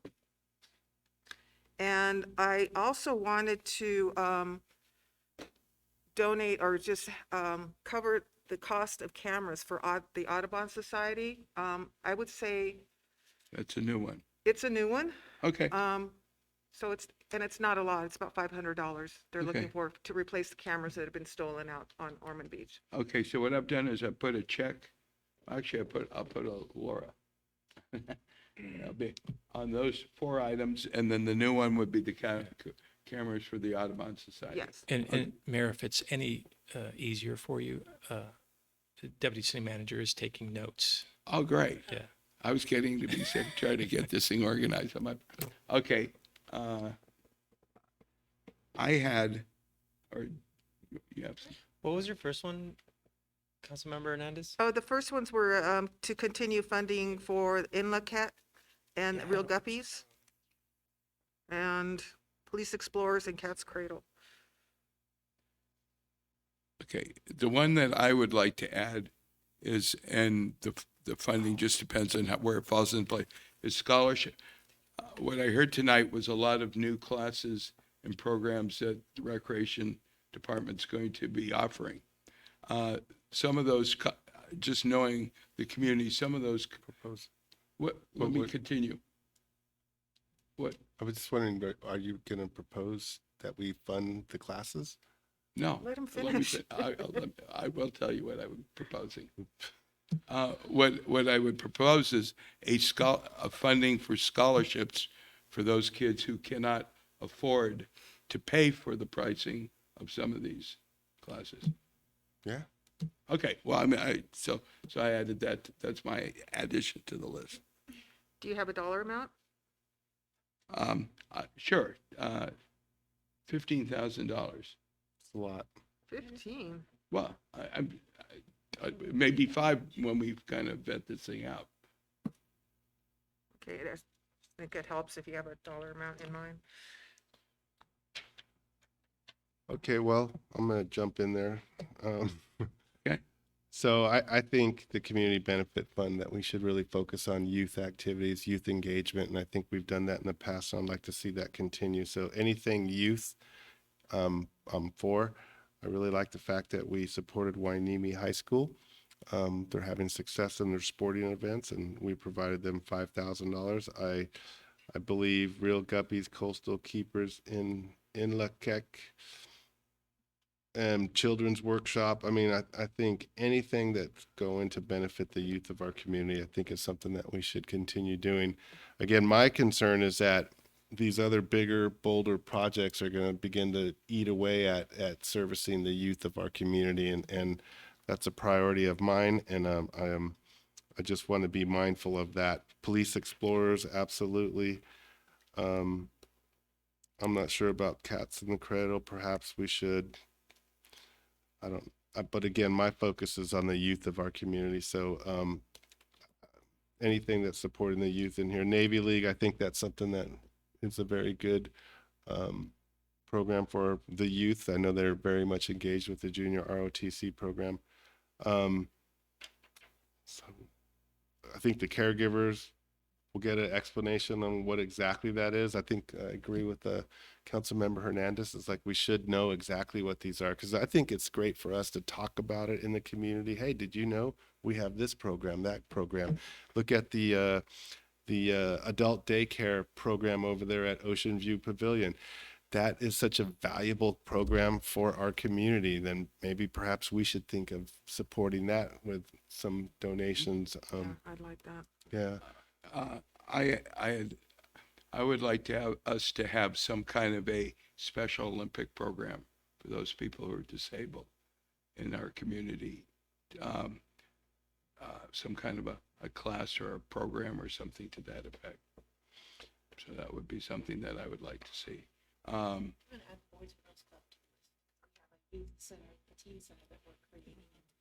That's going to be an integral part of keeping our kids off the streets and making sure they don't end up in Teen youth program, authority. no teen pro. Well, Because the money's no, going well, quick, I mean, man. well, I mean, we're I'm gonna have telling to you. narrow these things down, but obviously I don't want to defer people's ideas at this point. I mean, like I had a question on the Inlatech Cultural Arts Program, and my only concern is I think it's located and it's based out of North Oxnard, and it says incorporate Hueneme youth in the, so I would hope, because it's a community benefit for Port Hueneme, that $5,000 is going for Hueneme kids to, I think it's a great program, but for them to actually participate in it, not money going to Oxnard kids. Well, that's a policy decision that we can make. I think we should make as a council, but if we're going to apply that rule to Inlakek, then we should apply it to all of them. I don't think it's a reasonable thing to request, because, you know, these are, we can't draw boundary lines in some of these cases, you know, where Inlakek has done a lot with the port. They've come to our city. They've played at the food distributions. They probably have students from Hueneme who are part of that program. But then how about Hueneme High? I mean, not everybody lives in Hueneme. So how do we apply that rule to every kind of situation here? No, it's a great question. I just know that the way it's worded, it's for Hueneme youth, and like, perhaps I would like to know how many kids are in this program that live in Port Well, we would Hueneme. have to do that with all of them. I mean, how about the Leadership Academy? Yeah, you're right, because And how about the Boys and Girls Club? We don't always know. I mean, and I know, like, and I'll give you, and I agree with, like, you know, that concept, because when I'll give you an idea. Years ago, it's not kind of a parallel. We had fields to distribute, and we made it in our city, and so wanted to know how many actual residents were from that program. Obviously, they were kind of like a club soccer; they could be spread out, but how many residents were we serving, or we were just? Yeah. Well, the other thing I think you need to look at too is the fact that this is one of a kind. I mean, you don't have this kind of educational musical opportunity in every city, whereas you do have other kinds of things that are specific to the city. This is more of a regional service, a regional educational program for youth that we can benefit from. So the requirement that we treat. We could say it costs money to participate in this program, so we could like earmark and scholarship. Yeah, that could be. So- That would be fine. Yeah, That I would mean, be like, fine. I would caution against that because I think we need to define our community. And for example, a 18-year-old Pacifica High School student was recently killed in an auto accident, but he lived in Hueneme. So our community is broadly defined, and whether it's South Oxnard, or Hueneme, we're still supporting our community. And if we could stir one kid away from something that's not good, it potentially benefits the city, our city. So I think we should judge programs on the merit that they bring and not necessarily go down that path, because then we're gonna have to have a litmus test, so to speak. Yeah, Like, but well, wait a minute. I would like to see how the merit it has as it benefits to the 20,000 people in our city. I would honestly look forward to the city of Oxnard with 200,000 people, contributing to these programs too, because especially if a vast majority of them Well, they are do. I mean, benefiting from that. Inglacet does not operate on $5,000. So they do get other source funding from There's other. nothing wrong with saying, say the program costs $2,500 for a student to participate in, setting that aside for a Hueneme teen or youth to support them in that program. There's nothing wrong with doing that. Then would we do it for all of them? Yeah, we should do it. If it's a We have a limited amount of money. jurisdictional thing, then we should. If Okay, it's do you like think the port would go for that too? The good We news have to is, think about that because the Yeah, port, but the port is- can support it. They have a lot of funding for community programs throughout the whole region. Outside of Well, they it. I do- mean, they we do only have the sponsorship. small $100,000, which is a community benefit fund for Port Hueneme. They have money to be able to spend for the whole But they region. still have to weigh in on this and they still Well, yeah, have yeah, I still don't have know. to get Yeah, them yeah, to I mean, agree. I mean, but that, on the side note, I just want to mention that I was keeping track of everybody's request. I think it's about or under $68,000, just so you guys know. So I think we're kind of good. I don't know if you guys want to approve, but we said Inglacet, Real Guppies, Caregivers, Navy League, No, we have question on the caregivers. Boys and Girls Club, Hueneme High School, Police Explorers, and we have some other ones that we mentioned. And I mean, I mentioned Miranda Park's visitor amenities, but I don't know if you guys want to vote. Or Could how we, you guys could wanna we go about maybe this. take a break and say to the five of us, hey, come up with a budget and then let each one of us divide it up into the programs that we want to focus on? Because we know that the mural project is the port's priority, right? That's the generated through monument us. project. The monument is. If have enough money left over to. I understand that, but If I may say one thing about some of these nonprofits, and Mayor, I do appreciate your concern about serving Hueneme. The problem with the nonprofits exclusive to Port Hueneme is they won't survive if that's their only audience, their only customer is Hueneme residents. And so I think it's a little bit dangerous in terms of making that a hard protocol in terms of what the supports, mainly because I know with 22,000 residents, or 23, however we want to count it, a nonprofit that exclusively serves Port Hueneme, they would disappear in a matter of Right. months. And so we have to be a little bit more accepting on the span of folks that they serve. No, Yeah. but a percentage, you're right. So like say a project, a nonprofit that serves even the county, I would feel comfortable that at least some portion of that Right. is for Hueneme residents, and like we're supporting a county project that there's nobody from Port Hueneme or hardly anybody from Port Hueneme. And I agree that that should be an objective with the support that we do with these sponsorships to nonprofits. But I've done this before. I won't tell you what kind of organization when I was at the base, and I put a hard commitment for base children to be included, and because they couldn't meet that goal, they folded, and and that was their only real source of revenue. So I'm a little bit cautious when we start to put quotas associated with their clients, customers, children that would be served. I think there should be a component of it, but I don't know if we definitely want to put a hard number to it. Yeah, maybe not a hard number, but like, I also like it, like, if in whatever nonprofit you were talking about, if there were base kids that weren't able to participate in it because all the spots were taken by somebody else, that wouldn't be right either. Yeah. Yeah, and then, I mean, consider Real Guppies. They don't have an address in Port Hueneme. They're now in Oxnard. Yeah, but they could see Hueneme. But it would be nice to know what percentage of kids are from Port Hueneme But that yeah, are but benefiting from that. that's going to take a lot of staff work and And- research, and how beneficial is that really And going that's, to be? thank you, that's the other caution is these people that run these nonprofits, They don't need some of them another are really task. good, but a lot of them are not going to be able to keep track of, those Maintain type of metrics and- details. But I would again, like, maybe as an exercise, we could define our community. Like our community, even though we're a small city, our community has a really wide reach.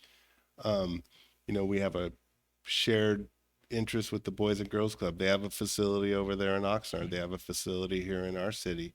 Real Guppies, yeah, they're literally, you could throw a baseball from their learning center and hit Hueneme.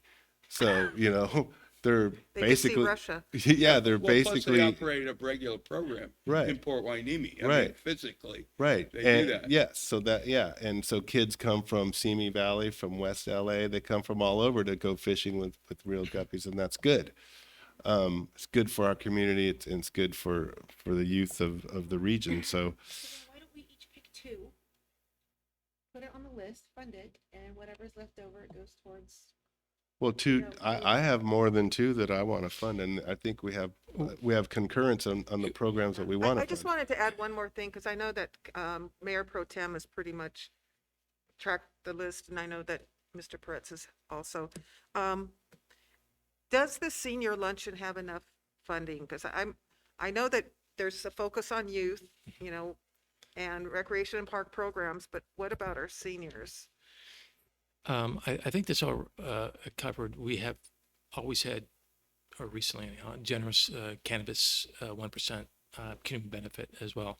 So probably the other component to this discussion is whatever's not funded, the cannabis businesses are going to ask us, what do we think is important? So we should have a pool of projects that the council has Okay, identified great. as important to fund. And then whatever we don't fund, when the cannabis business asks us, what should we do with our money? We can give them, the unfunded projects that we've already identified and vetted through council. And so with that, we have a comprehensive list, we prioritize it like maybe we did with CIP or with ARPA. And so we can stack these projects according to. So would you recommend us, say, emailing you or Charles with a list of, Right, so we'll build a list of all the projects we've identified tonight, and then we can add more to it. And then I'll go through a prioritization process like we've done with ARPA and those others, and then bring that back to council. And then, figure out what the cut line is on what we'll take to the port we could take them all to port, I guess. So the monument, the $50,000, that was originally, I heard that was seed money. No, they correct, Yeah, no. 20,000, I think, was originally the seed money. Right. Yeah. No longer. It's the 50,000, they costed it out. Yeah. And it's the cost of a Yeah, bronze okay. statue. The problem is bronze is hard to come by now. I don't know, prices have gone up, so there's got to consider that with the final cut. And I mean, I got also the But- impression they really wanted that one monument. But Oh, that was approved by a previous council. right. And So that's, for us to turn around and say no, it would nobody's be doing really that. unfair. Nobody's saying no, but Well, I will, I will interject that community benefit to me means, programs that benefit individuals in our community. That I always had a problem with the They mural. don't interpret it that way. I know they don't, and that's okay. But I've always had a problem with a statue. Is a statue going to keep a kid from getting in trouble? I don't think so, It's gonna and- teach them history. So, I mean, again, it's just my view. It So we doesn't have, mean, we do have some other agenda items to go. Yeah, please. So, so we're. so I'm gonna, if I may, Mayor, I'll restate the guidance that staff will apply to this thing. Is we've identified and we've added a list of potential projects. We'll organize those into a comprehensive list, and then I will send them individually to council members to prioritize, and also write in an amount that they want to fund, and then we'll bring that back to council to approve to take whatever that list is. the only thing I would Okay. add is you show what who we supported last Sure. year. Yes, sir. So I'm going to move on to number 1916, which I think may be a similar process. And that's large-scale community events to be planned by and coordinated via services agreement with REACH. Will staff make a report?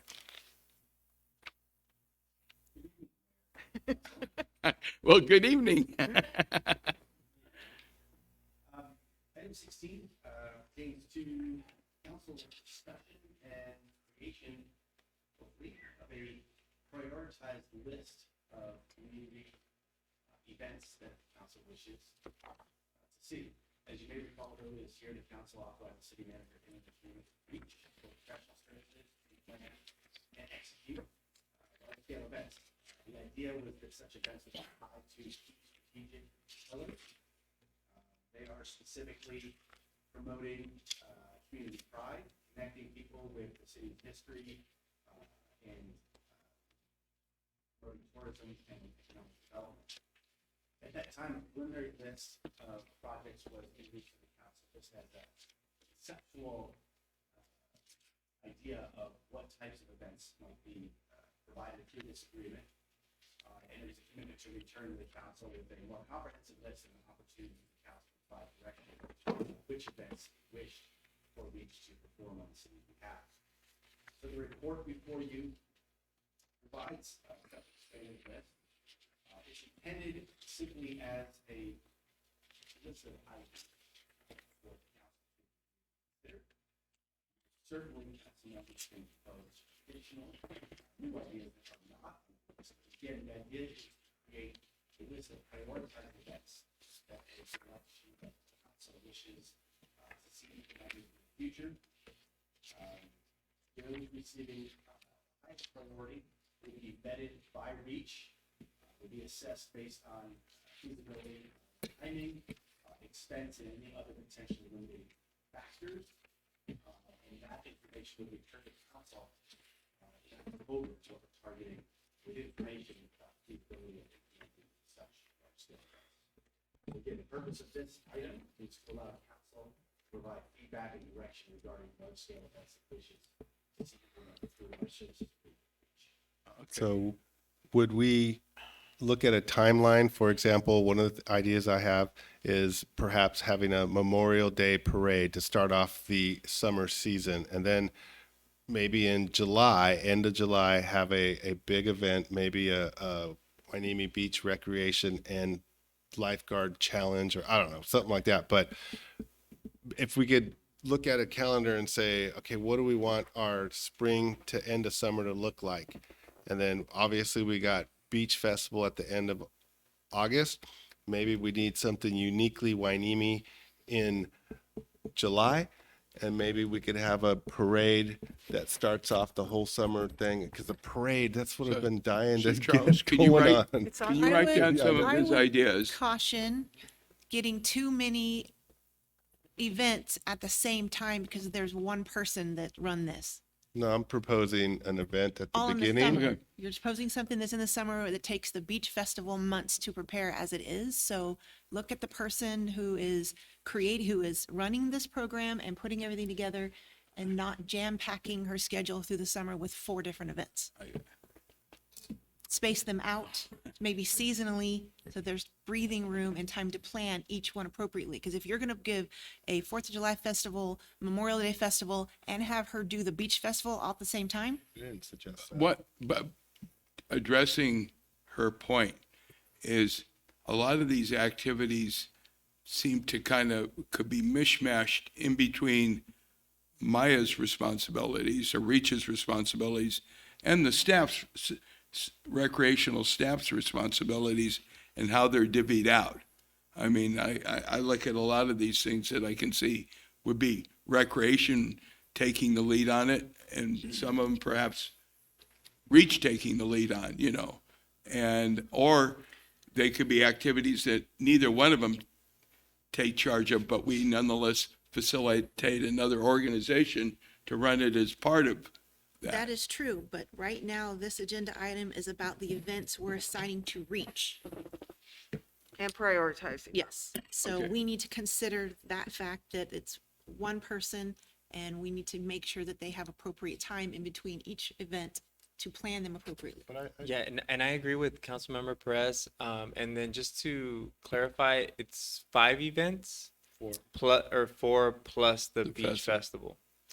Yeah, the beach festival is coordinated through Reach, through the same individual who's responsible for this. The Plus- coordination of the beach festival is not part of the services agreement. So it's 4 large-scale events exclusive of the festival. Okay, so Well, I wait a minute. think what would be nice is to have one in every season. Yes. But hold on a second. Did you say coordination of beach festival is not a part of the 4 events? Oh, yeah, that is correct. That That's is what you I said, right? Yes, it is what I said. Okay, so So I just 4 want to, plus 1. I just want to be clear. Reach is responsible for coordinating the beach festival.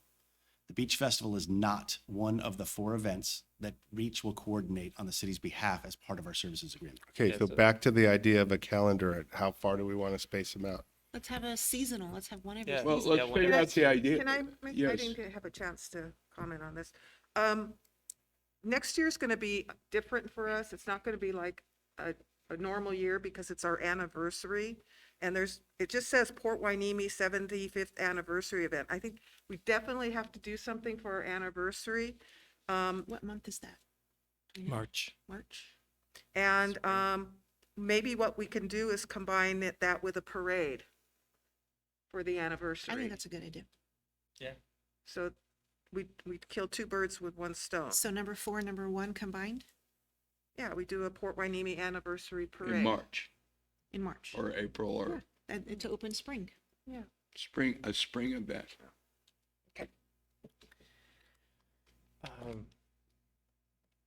I mean, I like the idea of a regional volleyball tournament, Okay. but I'm very flexible. I like all these ideas, so. Well, is there a specific month that a regional volleyball tournament has to be done in? International Surfing Day. And I should also say that the Navy is planning a couple events which may be significant in this discussion. One is a March air show and a June-July surf contest. Okay, so Out the there at surf Point Magoo. contest. At Set Point Magoo, though. Not here. Okay. Okay, so that's something to take Didn't into Surfrider do a, competition. they So did a surfing contest. that's a Maybe. Navy. So, but just coming off the Ventura's highly successful surf rodeo. I'm not suggesting for 1 minute that we have the Hueneme Surf Rodeo, but what I am suggesting is that we try to come up with something uniquely Hueneme. Maybe it's a music festival. But we got to come up with something uniquely Hueneme and position it in a way that we could bring people to the town. And I vote for a music So how festival about rather number than. 9, like in the fall? Yeah. Yeah, music. You know, we had Moss Jacobs from the Santa Barbara Bowl Golden Voice has been out here a couple times, and he's like, he would love to do a music festival on Hueneme But Beach. timing of it, if we did a music, in the Hueneme Beach Festival in the end of August, well, you know, a big part of it's going to be the music. So if we were to do a music festival, we want to So why keep don't in we line have- separated into the fall, but not like real close to the Hueneme Beach Festival because Well, then you also have the Port Banana Festivals. Which is in Yeah. September. So yeah, it's So all about the then- calendar, I think. So then October would be a good time of year. We could do a festival and incorporate in food or here, Do a like local, that. something for Port Like a Hueneme wine- vendors, Port yeah. Hueneme artists. We don't have anything that we an art we festival. do for our local artists, people who do photography, who paint. Maybe we could have Uh, a parade, an art festival, a food cook-off, and And like, So do it in the fall. that art festival could be something that, when I was saying, that could be something that recreation does. I mean, a lot of these ideas, we're gonna have multiple people we're focusing on the reach right now, but then we have other staff that can do these types of things. The only thing I want to caution is when we looked at this contract and this obviously before we hired a rec coordinator, we wanted to make sure that the roles and functions of both were pretty much crystal clear. So Right. a lot of these things we examine for that separation between reach executive in these events and then what the rec coordinator does. And so I don't necessarily want to bleed the two together, just so that we maintain some separation. You know, we were the only city that didn't have a 4th of July fireworks show. I think we need to. To bring me, that to me, back. that would be a big priority. Yeah, But it's gonna Oxnard be a did, but I huge think there were, thing. So I was kind of there thinking was like nothing on this side of the county. Well, that was one of the things I recommended, but I hate to have her do a 4th of July show and the beach festival at the same time. but Well, I I think believe in she'd her. probably have to I believe in her, contract though. out Yeah. to do that, to do a 4th of July show. Yeah, She I- wouldn't do it herself. We've been doing a lot of research. I'm working with our So she is online. We Regional. can't ask her questions. fire chief. So a lot of the Find out work her ability. would be shared with staff on that one only because of the Yeah. environmental requirements. There's always been I've seen a request, a running event, Mhm. whatever it may be, a 5 or a 10K running Yeah, event. I think that would be super. I agree. And I think so, that would be good. so that, And what that could time be of year could be winter. flexible? I think winter's. I mean, We have our most beautiful weather in the winter. Yeah. yeah. Yeah, January, February. And So runners the actually like it a 12 little the colder. Christmas holiday themed run event? Yeah. That you're talking about? Well, Christmas? then there's some running event that happens, To the sea. Santa to Yeah, the Santa to Sea. the But we So- need uniquely Yeah, let's not do Hueneme. it around Christmas, though. No. Well, we can do it in January. But you know, again- it's just a winter. But I think if we focus on uniquely Hueneme, recreation, education, arts, and culture in Hueneme, I think we could probably coalesce around something that we could all get on board, because that's the goal. We all want to be 100% enthusiastically supporting whatever uniquely Hueneme event we could come up with. And I have something to change on this, to remove the community wellness fair as a reach potential and add a Chumash beach Oh, celebration. We had type talked thing. about a Chumash festival. Yeah, I like Yeah. the Chumash one. But we need to Because, be careful well, how we do that. community wellness doesn't really fall under recreation, education, arts, culture, but a Chumash festival would. And actually, the community development, this is just a thought for staff. Earlier, I think Taylor was talking, she's going to have a senior citizen day with, food and things like that. And that might be a good thing to piggyback on that day, to have some of that wellness fair as part of that whole process. Or we don't even Just a have to thought. have, we don't even have to have the Parks and Recs. I don't know if you spoke to the council member in Fillmore, but they created a citizens committee that helped plan that, so it wouldn't be so much on the city. I think the only thing the city did was add it to a flyer to their, just to send out the notification. I don't think the staff even ran that program, so just something to think about. So You just, guys have enough to go on? now? I mean, I have just as a thought, like I was kind of thinking, okay, for the fall, the music festival, art music festival, art music food festival. Yeah. Winter would be a marathon or a competitive run. The spring would be the 75th anniversary event, and then the summer. Beginning of summer, maybe? Yeah, Summer maybe. solstice. The Chumash one? Yeah. The, When are we gonna have the parade? that's going to be with the anniversary. The anniversary March. But I was, The anniversary. when I think of a parade, I'm thinking like an annual parade that we would have that would become uniquely Wainimi, where On all our the high school anniversary. kids get to come and. We can do another. An for now. anniversary parade. Yeah, that's what I of said. Wainimi. That's what she said. That's what I said. So it'll be like the Harbor Day parade? Are we gonna harken back to the Harbor Days or? Could be a Wainimi Day Yeah, parade. yeah. Day A parade. Wainimi, uniquely Wainimi. Beach. Wainimi Day parade. Well, we'll see. And then we could have a swim to the island and back too. That would be a really good one. I like that. So we have the white, yeah, I can go with that. Let's get- Yeah, All right, let's so, have people sue the city for, We got the best lifeguards. yeah, there you go. Yeah. Chum the waters. Yes, there are sharks out there.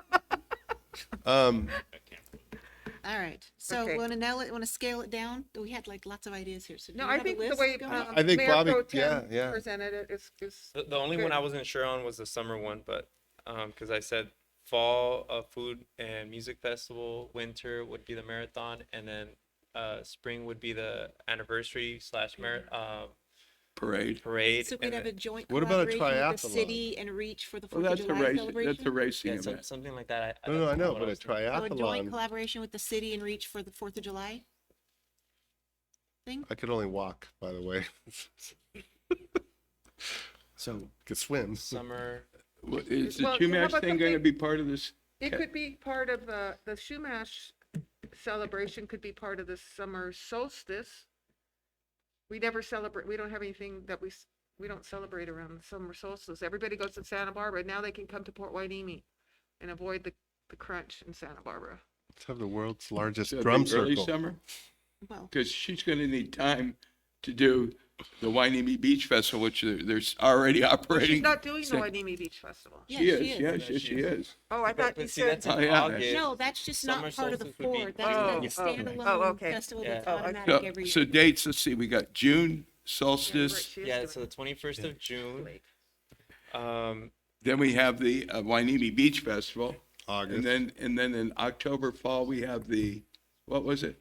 The music festival, music, food, Music, and art. Music, food, and art. And then maybe around January, February, we have the February, race. We can have the. That's a lot of run. work. Yeah, and I would just like to Staff's gonna put do in it. your thinking cap, Memorial Day. Larry Downing provided such a great service to us for Memorial Day. Maya, are you there? Okay, I was talking, but it's okay. I want to. So Maya, have you been listening in? I have. It's getting exciting. Lots of great thoughts. And I do appreciate the idea of spacing them out seasonally. Okay. Okay. Thinking seasonally. Yeah. Okay, so I didn't mean to. What cut question did off. you have for her? Huh? Did you have a question for her? Yeah, so we've spaced out 4 events. Bobby, can you go over those 4 events? Yeah, I'm so sorry, Mayor Pro Tem. it's okay, Mayor Rollins. So, I didn't hear them. She already heard him. do you have any ideas for the summer one? I think that's the only one that's kind of like up in there. But we said something around like summer solstice, Chumash theme. I like the Chumash idea. Yeah, Okay. I think we have a pretty good list from what the council has discussed. And as I said during the opening, Maya and I met before this meeting in preparation, and she'll do some research and assess feasibility. And I appreciate all the comments and consideration that she can't do everything all at once, so it needs to be spaced out. But we'll look at costs, timing, and other factors that could impact the ability to have successful events and return. So we have at least 4, if not a little bit more. And can do some If I research. may add just something, I would also consider a primary and a secondary event, just in case some lead time for a permit or some other unique thing would preclude the primary event, that we could roll automatically into a secondary event. So then add a volleyball tournament? volleyball. That could be a secondary volleyball tournament? Yeah, I mean, some of these things, I think, like a volleyball tournament, while she may be able to facilitate that, I think we'll be able to get outside groups to run that. Yeah, I mean, like I'm looking at the pickleball, and I don't think she's going to need to run that. There'll be outside groups to be able to run it. May I continue? Yes. Okay, so Larry Downing did a wonderful job with organizing our Memorial Day celebrations, and we've kind of drifted away from that. And so, you know, I think we need to recognize the fallen during Memorial Day in this town. I think it's really important. So I've And reached how about out Veterans to, Day? I've I reached don't- out to Mr. Downing, and he's supposed to get us, because he's not capable of doing it right now, but he's supposed to Understand get that. us his list of all contacts, so we can put it on. Oh, it's a good addition. yeah, and it's something that hopefully we could get back to next Memorial Day. Yeah, good point. Okay, I think you've got your marching orders and you've got your group, and so we'll, Thank you, Maya, for hanging out with Thank all the you. craziness. okay, so now we're going to move on to, we've already done number 17, so now we're going to move on to number 18, which is designation of voting delegates and alternates to the annual business meeting of the 2022 League of California Cities Annual Conference. Is everyone even Who going? is- I know I signed up. Most likely, I'm I going. might just go for 2 days. It's harder for me to take days off because I don't like being away from my students. Sure. I hadn't decided whether I was going yet. Okay. And Council. Oh, yeah, definitely want to go. And Councilman Gama. Okay, so we have three that are definitely going, one not sure yet, and one will be only partial. So with that in mind, do we have, I thought you were raising your hand. You're praying. So- Praying this Praying meeting's for over. an end. so, It's yeah. coming. So, Anybody want it? I'll do it, just to save time here tonight. I'll do it. Because I did it the first year I went, and then you did it last year, right, Bobby? Yeah. No, I So you did. it? Yeah, because you Okay. have to hang out to the end, Yeah. so, okay, okay. do we have an alternate? I'd Think it like to has- nominate Councilmember Gama. Okay, it'd be the alternate. Great. I'll hang out in Santa Barbara. No, this is. It's Long Beach. Oh, it's Long Beach. Woo. Long Beach. Santa Barbara is JPIA. Yeah. Okay, with that in mind, so we have a motion to appoint Councilperson Hernandez as the main delegate and Councilperson Gama as the alternate. Do we need a vote on that? Yes. Okay, you want to do your regular vote? I think we already. You have a- I'll second that motion. Okay, great. Okay, all those in favor? Aye. All those opposed? Motion carries. Okay, You know how easy that is? yes. Much easier than. Where were you all our lives? Okay. We're now going to move on to city manager's comments and reports. Thank you, Mayor, Honorable City Council. I had a long list, but I'm gonna reduce it down to 2 items. The first one is, I want to talk about a special lady. Her name is Jean Marshall, and in 1922, she moved at 6 months old to California. On 15 August, she will turn 100. Now, on the 6th September council meeting, we will have a resolution to provide her. But we have plans to celebrate her birthday with a police drive-by, like we've done for some kids in the community too, and then doing a press release and make sure that the entire Ventura County region knows about this special day. Is this our oldest Wainimi resident, do we know? As far as I know, she's got competition though. I had lunch with a former council member, Rabin Carpenter today, and he's 97. So we'll have to do this in 3 years for him too. Cool. That's the Very first one. cool. The second one is, and something I like to do, but identified a group of people that were interested and had some issues on B Street. And so I had a community meeting facilitated with the Mayor Pro Tem. And I talked to 15 or 20 people, and it was really good for me to talk to them. And if you know any other communities that would like to talk to the city manager, I would be happy and honored to go out and do that too. So those are the two big things. There was a third one, but I'll just leave it at that for tonight. Thank you, Mayor. Okay, Thank you for doing that. thank you. Okay, council member reports and comments, starting with Mayor Pro Tem Martinez. Yes, so I want to mention that REACH approved 2 new members, Anna Cho and Fabian Limus. And we also approved a new brochure, which is going to be really nice, if you guys like it. We're getting ready for the Wainimi Beach Festival. On a different note, the Sister City Committee, so I'm on a mission to create a Sister City Committee here in our city. I don't think we had one before I started. So it's been taking me quite some time, but I identified a city that I think would be really beneficial for us. It's Puerto Vallarta. They have a port. It's a little different than our port. It's in Mexico. But I was there earlier this month at our port because they're also trying to establish a committee with the port of Puerto Vallarta. So there were some people from Puerto Vallarta there present, and they already have a sister city connection with Santa Barbara. So some ideas we're trying to make even like maybe a bigger sister city committee, so where we'd actually be in connection with Santa Barbara and Puerto Vallarta.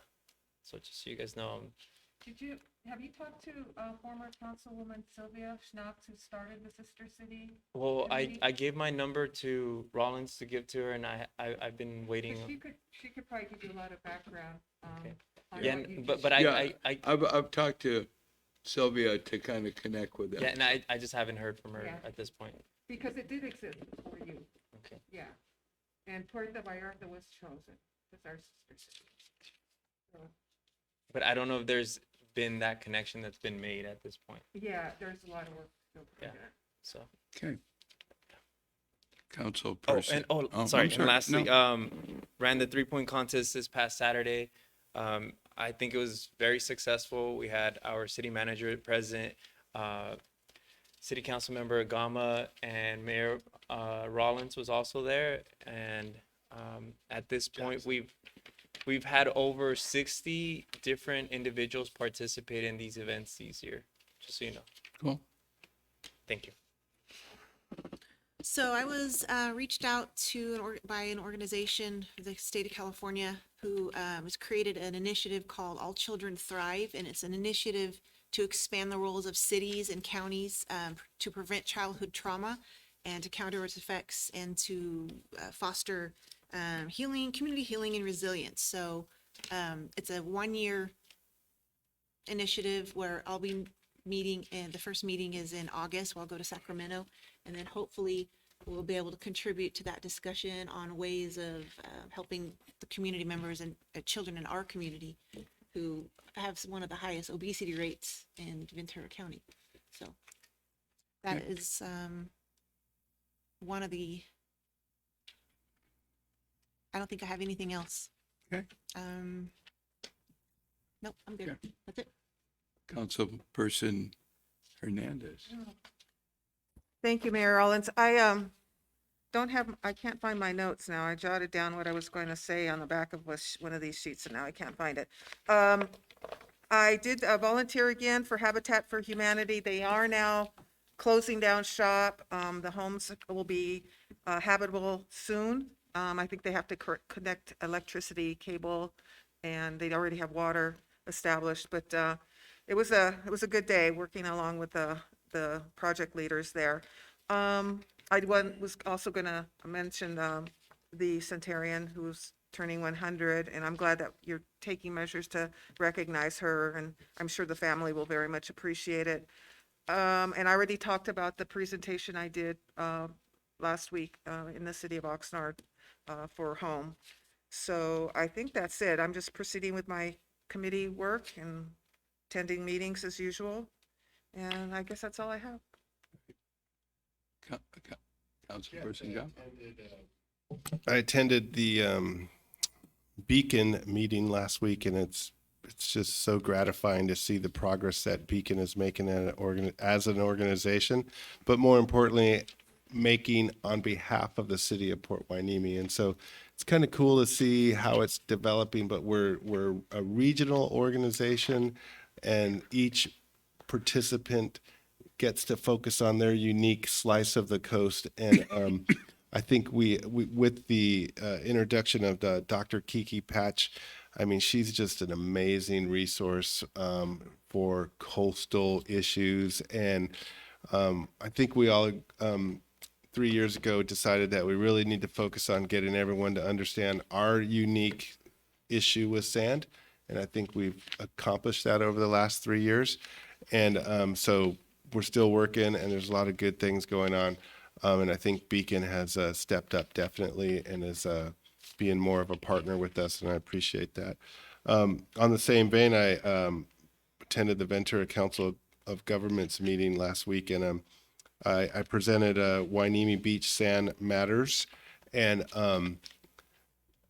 the whole idea, and I hope we all kind of buy into this, the whole idea is that the more people that are familiar with the facts of Hueneme Beach and its relationship with the port of Hueneme and its relationship with the Navy and its relationship with Channel Islands Harbor and the dredging process, I think we're all better off in trying to advocate for Hueneme Beach sustainability, because that's what it comes down to, is trying to sustain Hueneme Beach into the long future, and at the same time bring attention to the issues that Point Mugu is struggling with at this time.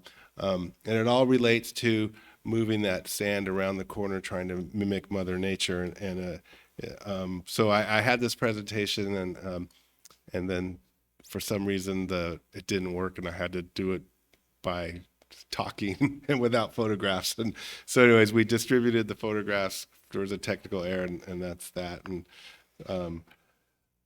coming up August 20th, we are going to have a superhero beach cleanup, and our superhero beach cleanup is going to be facilitated by Arsenal Comics, and the idea is to wear your favorite superhero t-shirt and come participate in Hueneme Beach cleanup.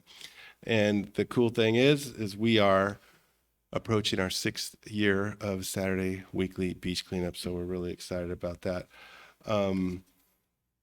I just want to mention number one health risk, number one killer of teenagers is sober auto accidents. And I'd hope that perhaps we could think about ways to connect with the youth of our community and trying to present on, bring attention to that fact. Unfortunately, a Hueneme resident, 18-year-old Matthew Lars, died in an accident. And from what I understand, I understand it was sober. There wasn't alcohol or anything like that involved, just speed. But it's sad. And as I have over the last 20 years, I've done hundreds and hundreds of presentations of the risk management process and trying to bring kids to this awareness of auto accidents are their number one killer, number one health risk. So maybe that's something we could think as a council we could work on. And what else? May I suggest we adjourn in honor of Matthew Ladas? Yes, I think that's Can we do very. that? Councilmember, may I ask you a question about one of the comments you made? Your 6-year anniversary, is there a particular date that I can put out a press release for? It's August 20th will be Okay. our superhero beach cleanup, and we're gonna market it and promote it. And Or were you talking about the 6-year anniversary of the beach Of the cleanup? beach cleanup. That started with the first in September, the first California coastal cleanup, did it Well, not? no, it started before that. Anyways, I have, Well, if you give me the date and the details, I'll make sure that we put out a press release for What that. is the date of the birthday celebration for? Or April? will you The let city? us know the date? Yeah, of the- I want to say that it's would be cool. 23 March, but I'm We could do a guessing. little parade. this was our first, remember that? What date was that? Okay. This was in August. Anyways, yeah, I'm done. I'm tired. Oh, I had one more thing. Tomorrow Yes. morning at 8 a.m., I'm meeting up with Cynthia Hartley with the Audubon Nice. Society and Adam Vega from the port. And we're going to go out and see the condition of the nests out there and hear about some of the issues that they were having with motorcycles destroying the nests and riding on Ormond Beach. But what we want to come out with is a plan to do something similar to the Sand Summit, but to bring together all the stakeholders who have an interest in saving Ormond Beach and preserving the Nature Conservancy out there. So we might be looking at doing a similar kind of summit to just bring the parties together to make sure we're all of the same understanding what's going on out there and what kind of cleanup efforts are being planned as far as the Helico site and so forth.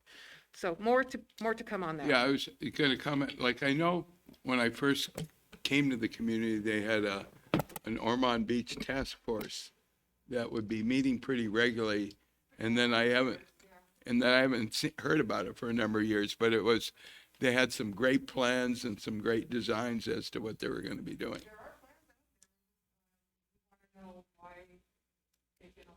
Yeah. Okay, three quickies. July 25th, we're going to be having the Museum Claret. Is that the best way to pronounce, or Claret? Claret.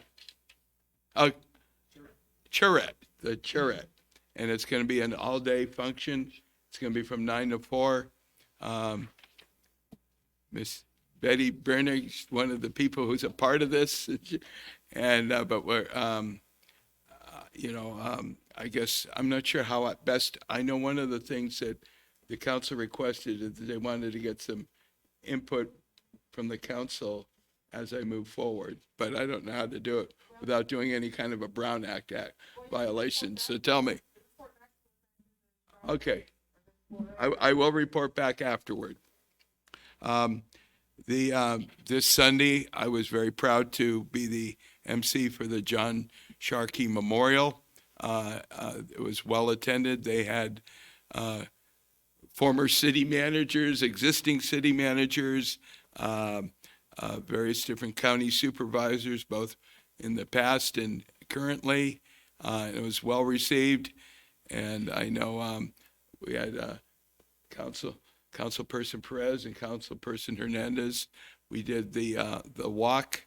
I was hobbling most of the way, but I completed it, and it was a really nice thing. I think it was really well received by everybody. They had a kind of a Dixieland jazz band kind of moving us along, and so that was really a nice touch, and well deserved. So that was one of the things. And then the other thing, minor, is that I went to gone to all the different meetings that I'm represented, but the Ventura County Transportation Commission, they did mention that they have their grant funding cycle is coming up that cities and organizations can apply to. And one of the things that I thought was interesting is that one of the things for bike routes, and if we were ever looking into rather extending existing bike routes, or in the back of my mind, tying in with the Ormond Beach is you have, and I've talked to the port, the concept of maybe having a bike lane along where the railroad is leading into Ormond Beach is sort of like gateway to Ormond Beach. So anyway, just keep in mind that there is some funding available and our state can get involved in, huh?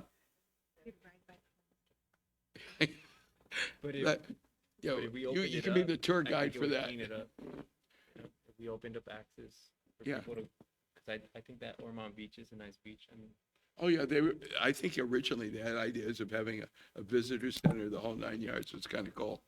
I forgot one thing. I attended a call with the EPA, kind of like a get acquainted about the Halico site and what's going on and what isn't going on. And it was quite interesting. They had the regional manager, but interesting enough is this is a community thing, and like some people will say, "Well, that's Oxnard. What are you doing, messing in their business?" But it's our environment. We share the environment, and we have to do what we can to help move that along. And I think there's some really good things that could happen, but we have to work in collaboration with the city of Oxnard, and I hope that we could find a way to do that. Because one of the things that I was thinking about, Mayor Pro Tem, is if McWayne came all the way through to Perkins, that would give people another outlet to enjoy the coast and access to the coast. And so there's a lot of great ideas that we could bring to the table, but maybe we need to find a way to Well, that's what the meeting tomorrow is about. Okay. Well, good. Good. Okay. Okay. So with no other comments, I'm going to adjourn this meeting. Future agenda items? Oh, future agenda. Sorry. Okay, great. Sorry, staff. Any future agenda items? Yes. I don't necessarily want to have to vote on this, but I just want to bring up that, we had that council approved that additional funding for this investigation and that we never been briefed on. Are we ever going to get briefed on it? It was a $39,000 investigation that I think we were told we were going to get briefed on eventually. So, okay. Thank you. I have nothing. Okay. Hold it. May it come back? Yes. I have no agenda items to add to the list at this point in time. We adjourn in honor of Matthew Lattis. Okay, it is now 10:54. Adjourned. Oh, I have a gavel. Thank you. Sorry. Hey, you